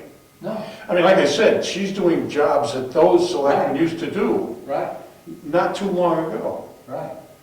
And, you know, No, you're the one who argues that they should get paid a bunch of money. well, yeah, but I didn't tell them that they should slough off either. Well, they already sloughed off that work 2 Well, years ago. Wakefield spends almost $75,000 on their selectmen and their administrator. We spend 15, and their population doesn't exceed ours by 5 times. Maybe it does. But, Yeah, I'm sure it does.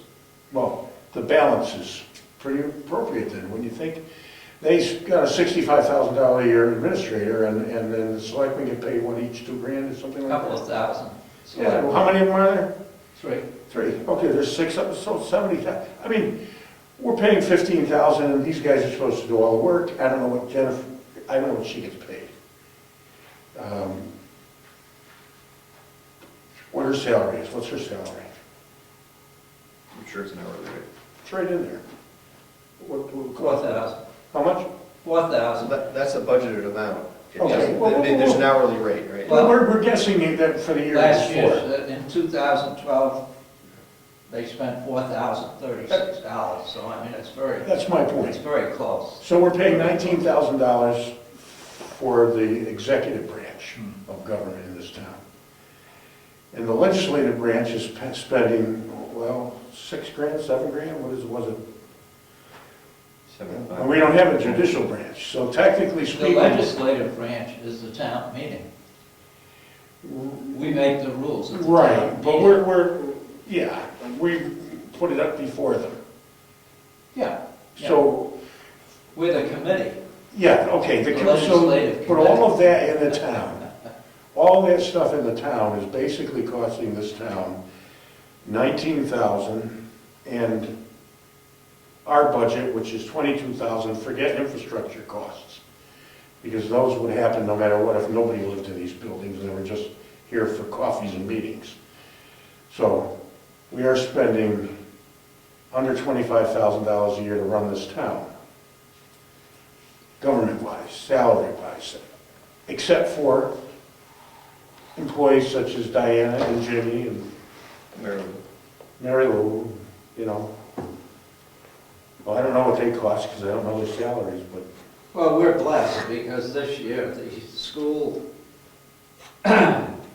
board has come in with a budget that's the smallest increase in the last 10 years, but they don't tell us what that increase is. Yeah. yeah. Well, here's what the selectmen asked me, that if we are going to make a proposal, we should fit that into the budget and give them that information tomorrow night, at the latest. Which kind of means that if we do go before town meeting and ask them to vote on that, I suppose they could vote on the increase in the budget at the same moment, that would be inherent in the vote. Selectmen are trying to budget is what they're trying to do. Yeah, we'll give them a budget.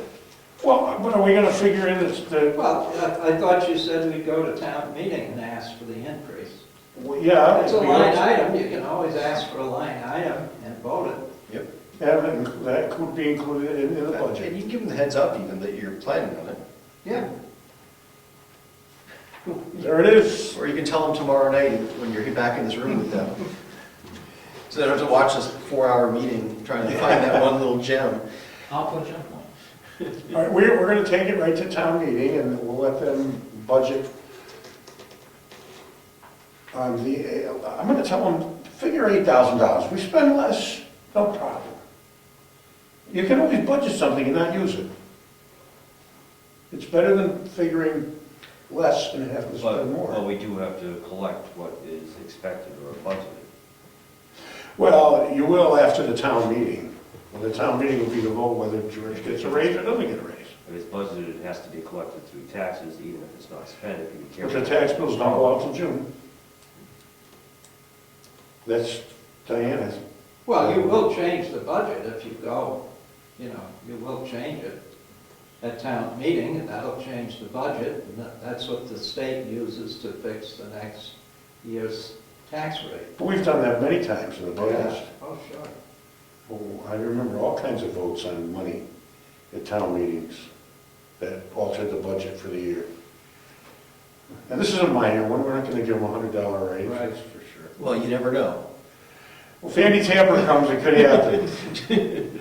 I remember remember the fire truck? No, the plow truck? Plow truck, plow truck. We were voting on whether it should be a $10,000 or a $15,000 truck, used truck, and Andy says, I think it should be $45,000. I move that it should, everybody's dead silence. She says, you can't buy anything for 15 grand or 20, I don't remember what it was, but it was a quantum leap, it was pretty funny. But, Did that get a second? no, No, I'm sorry, I was asking about the anecdote. no, dead silence fell over the entire body. Now, how much more does it work out for the budget if you add the $2? Depends on how many hours he puts in, but how many hours did he have last year? What's the current balance? I believe. Well, Well, 6,000 divided by 14, it's which going would to be add, roughly 200 and some odd hour. it's going to be roughly We'd be remiss in not mentioning It's exactly gonna what be numbers we're talking about. $800 to $1,000. It could be 800 to 1,000 more for the year. I mean, at town meeting, could someone stand up and shave that money off of? Oh, sure. Off of the Oh, selectmen's? sure. Sure, town meeting, people do all kinds of Every- And things. just move it Every, barely over? Every line item can be questioned. And voted on. and amended, right? So you could make a motion that says, hey, I want to move $200 from here to there, or you just say, I want to add $200 there, or I want to cut $200 there, or whatever, right? I mean, it's all, that's the joy of A representative of the public. But you can't take money from, say, the truck fund Yeah. and put it into the building fund. You can't do that. You can't transfer money for other uses. But you can start from scratch and appropriate something for something specific. So does that mean you can't take money out of? There's certain trust funds that are built up for specific uses, and so you have to use them for those uses.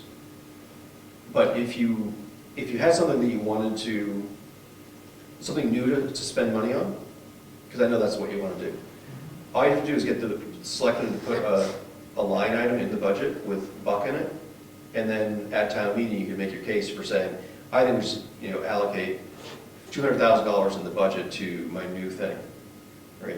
And amend, basically, have a motion to amend that $1 to be $200,000 or whatever you want it to be. I just can't take anything out of a fund that's already isolated for a specific use. Even salary? If Well, salaries. salaries aren't handled that way. Now, salaries can be changed from the floor. I don't know, it's just that whenever, Yeah, we've done it 20 times. it's just that when I hear people losing their houses because they can't pay their taxes, it's hard to even think of appropriating more money and just disturbing.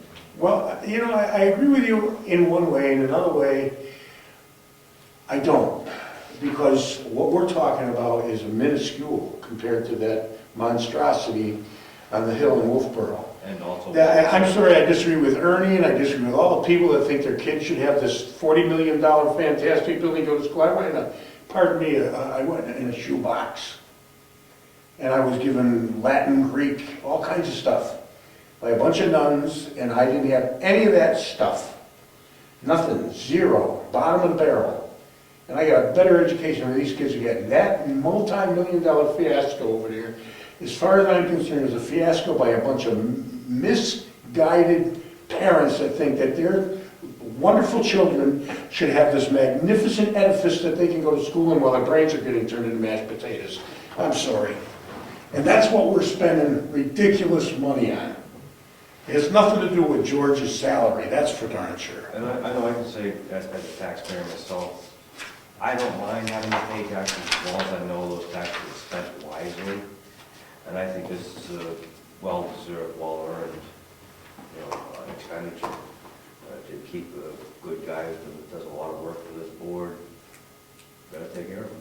Well, the only part I disagree with you is I personally believe taxation is theft. So it's a fact of life, that's my personal opinion. Do you know something, Ed? I 100% agree with you. It should be all volitional. I agree. But that's a tough one. I can give you a lot of ways to make it happen, but nobody's gonna want it. But if we're talking about $1,000, it could be shaved somewhere else instead of. Or So, maybe it should be. so I suggest, does anyone off the top of their head when the budget meetings are? They usually do like on Saturday, they've already done it, haven't they? Sometime Saturday, yeah.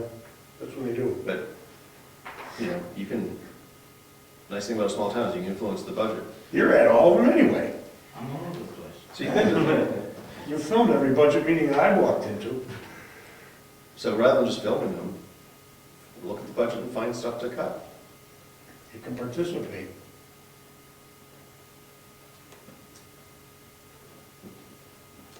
You might not like what I did. If it lowers my taxes, I'll probably will like it. Anyway, Convince more people to homeschool. You are right, though. what? The school, we talk about, $1.3 million. we try to cut. Our roads are falling apart, we don't have enough money to fix our infrastructure and our assets, but we just get a check, we sign it, and we send it off to the school. And no one says anything about it. They act like we cannot do anything about it. Every municipal budget I've seen. All I that's know is usually reality. Sucking. I somehow got a good education in a shoebox. How did that happen? When I first came to this town, Ed, the school board proposed a 52% increase in pay for the school teachers. And we got a committee together. Albro Senior, Oh, yeah. Ernie Brown Senior, Yep. and several other people throughout the school district, and we formed an incorporated nonprofit called the Governor Wentworth Regional School District Taxpayers Association. And I was the president. And we beat their budget the first time around. We voted it down. And at that time, the default budget by law was the previous year's budget. So they didn't get their 52% pay raise. So they went to court. And they asked Superior Court for another school district meeting with another budget. And the judge, I remember it to this day, he said, fine, I'll grant you another school district meeting for another budget, but don't come back for another meeting. And we beat him on that meeting too, because that was in the days before SB2. We didn't vote in every town on a paper ballot. We voted at the school district meeting held in the gymnasium and the auditorium. We had over 2,000 voters in the district at that meeting. And twice we beat them. And you know what? Somewhere out of that budget, they found the money to give the teachers the pay raise. Do you know? But we didn't raise the budget to cover it. You know, in Danbury, Connecticut, Pembroke School, 240 kids, there's one support person for every 3 children.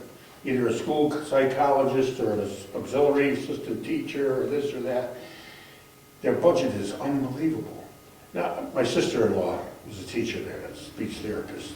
Yeah, she's one of the auxiliary people. She gets paid $120,000 a year as a speech therapist. Great money. Now, wow.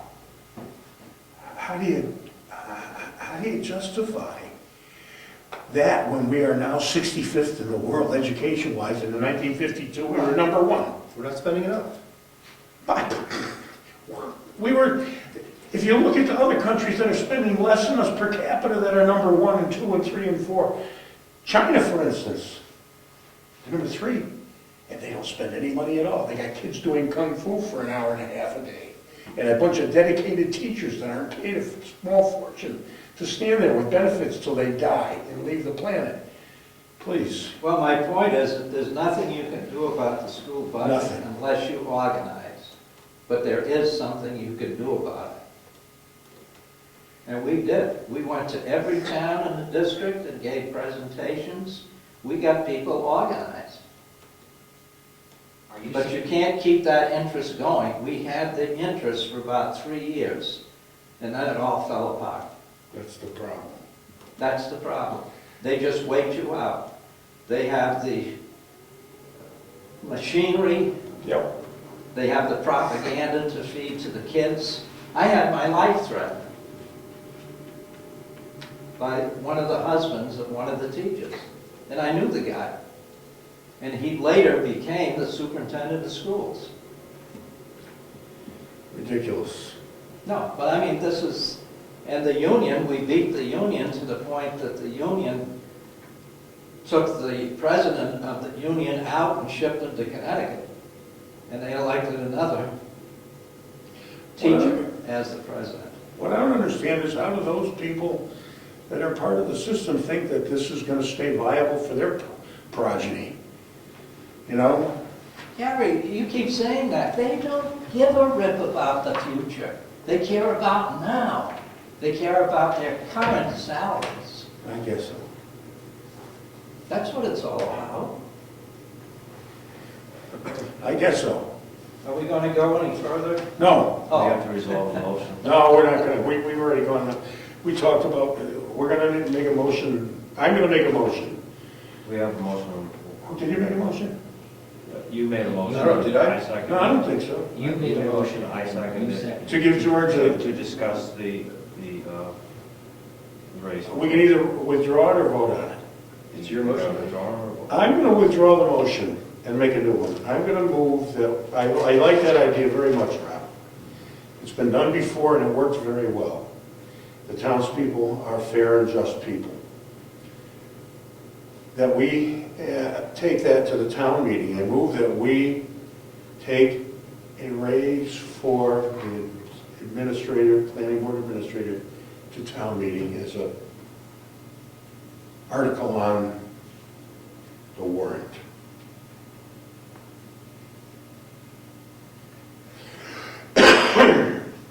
So as a warrant article, not as an You know, amendment. as a warrant article, okay. So no, so I mean, I think there's two options. One is that you do what you just said, which is have a warrant article that would say, give them a raise from this much to this much. Yeah. The other would be just change the amount of the line item on the budget, just as a motion from the floor. Motion for a floor. I don't know, how do we want to do it? Let's talk about that. I think the most expeditious way to do it is from the floor, propose a change to the line item. And explain that the change is. And explain the change. Gives It's the a discussion. Also with. All right, then I move that that's how we handle it. I have a problem, that's good. I'm good with that. Or- I don't think we have to word it right now, if you're No. gonna just go there and do It it. isn't a warrant article, it's just, And I make a motion, we change item Yes, such and and this is the such reason. to so-and-so dollars because. Yep, I like it, that's good. Then we don't need a People motion. won't be explicitly voting on his salary, but it'll be just part of the discussion that the reason we want to change this line The item salary. is the salary. Yep. George, you're gonna be quite an topic of conversation that night. If it comes later, if you do it later, the budget happens last. Can you come dressed in Everyone's gonna be burlap? tired. A lot of people will have left. Yeah. Well, we have a problem. In March, I discussed it with my eye doctor, who's the moderator, we have a problem because we have a special election coming up for that town meeting day, which is the member of the executive council, the governor's executive council, which was Ray Burton.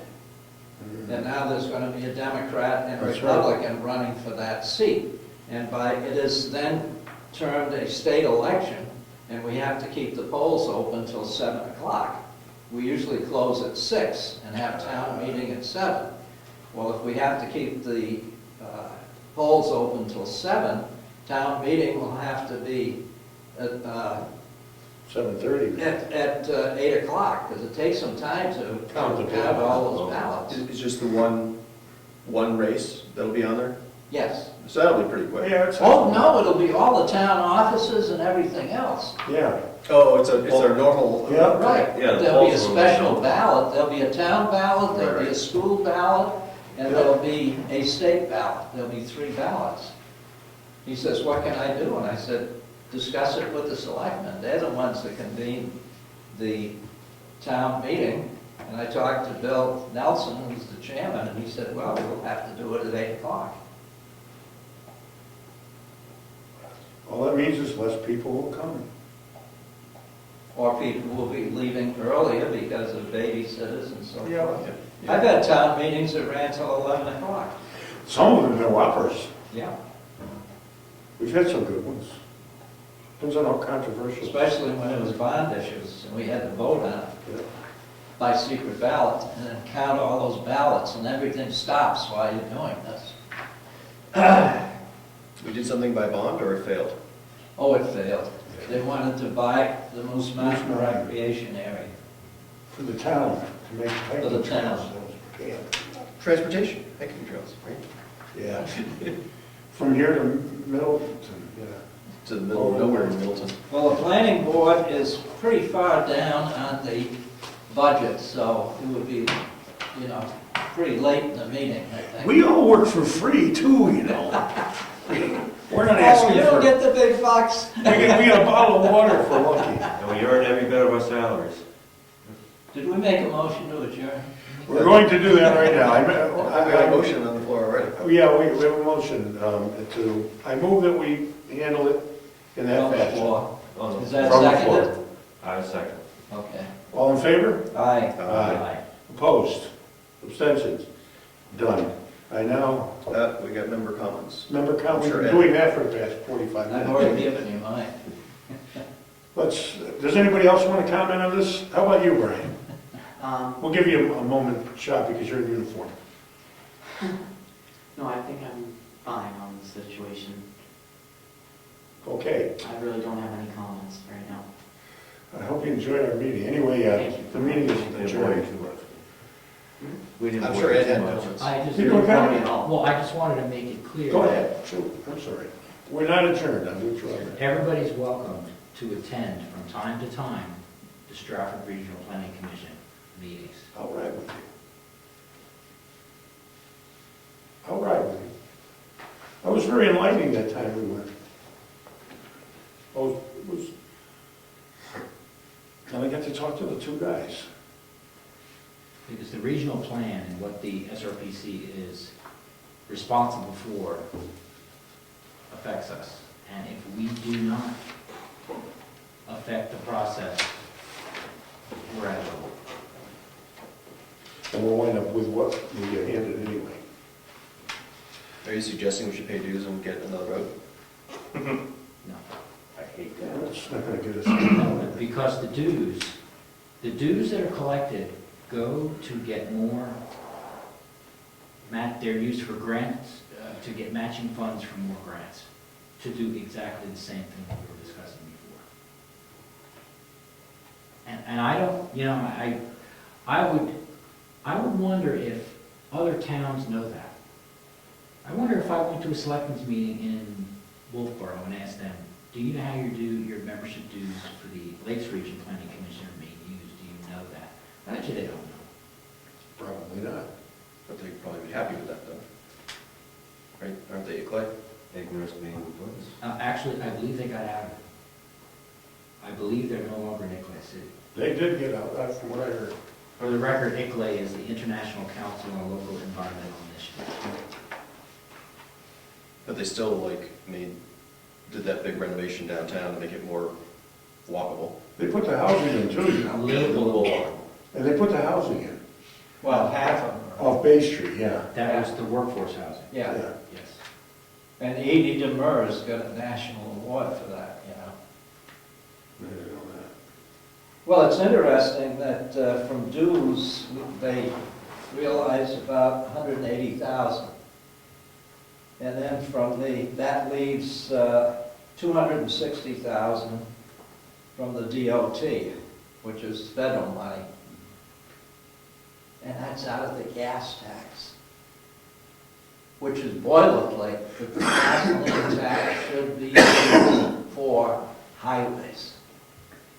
As far as I know it, the gas tax has to stay in the state for the state infrastructure. That's not what Cynthia said. She said, we get 260,000 from DOT for plan. Federal gas, and she used the word federal gas tax. The federal gas tax, I'm Yeah. sorry, you're right, I thought you said the state gas. Oh, you mean the gas tax and the road tax in the state? That stays in the state, that pool. It stays in the state, but it's used for the court system, which means the Superior Court and the Supreme Court. It's used for the state police. They're funded through that. And also the computer system. The entire state computer system is paid for by the highway tax, gas tax. Now, there's all these terms were thrown around, like SRPC, that stands for the Stratford Regional Planning Commission. And then there's also other entities within that unit, which is the Stratford Regional Metropolitan Planning Organization. People don't really know the difference. When the Federal Highway Act was enacted, Congress said if we're going to give the states money, there has to be a method to having public participation, and there has to be a way of making sure the money is getting to the right projects fairly and equitably and everything else. That all has to happen. So it's mandated that we have metropolitan planning organizations. Now that is part of what the SRPC does, or the SMPO does. So when we think of the SRPC, they're doing those things. Then you have the Stratford Regional Technical Advisory Committee, who advises on technical terms to the SRPC.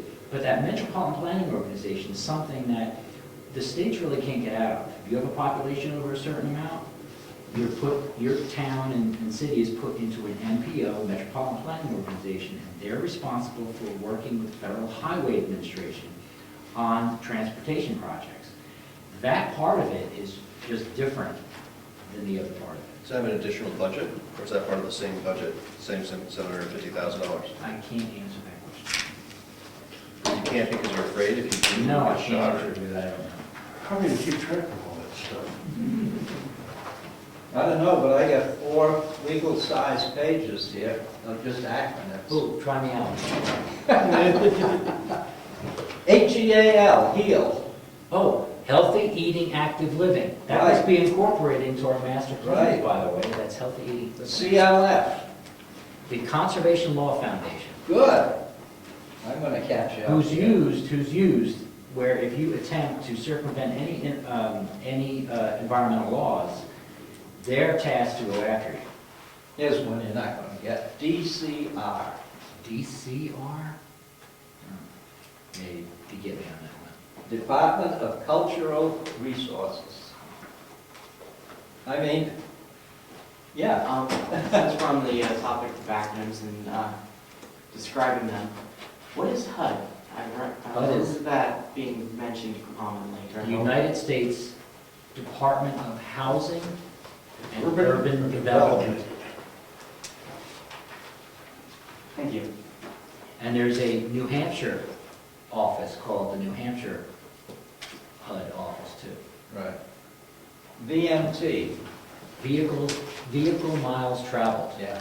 which the regional master plan is supposed to incorporate ideas on how to reduce vehicle miles traveled. They don't tell you how they're gonna do that, but that's in the document down here. Nail strips. What's the next one? You have any more comments? If you're gonna keep going, we're gonna go past 9 o'clock. Okay, gotcha. We done? We done. So, that's up to Meeting you. is adjourned.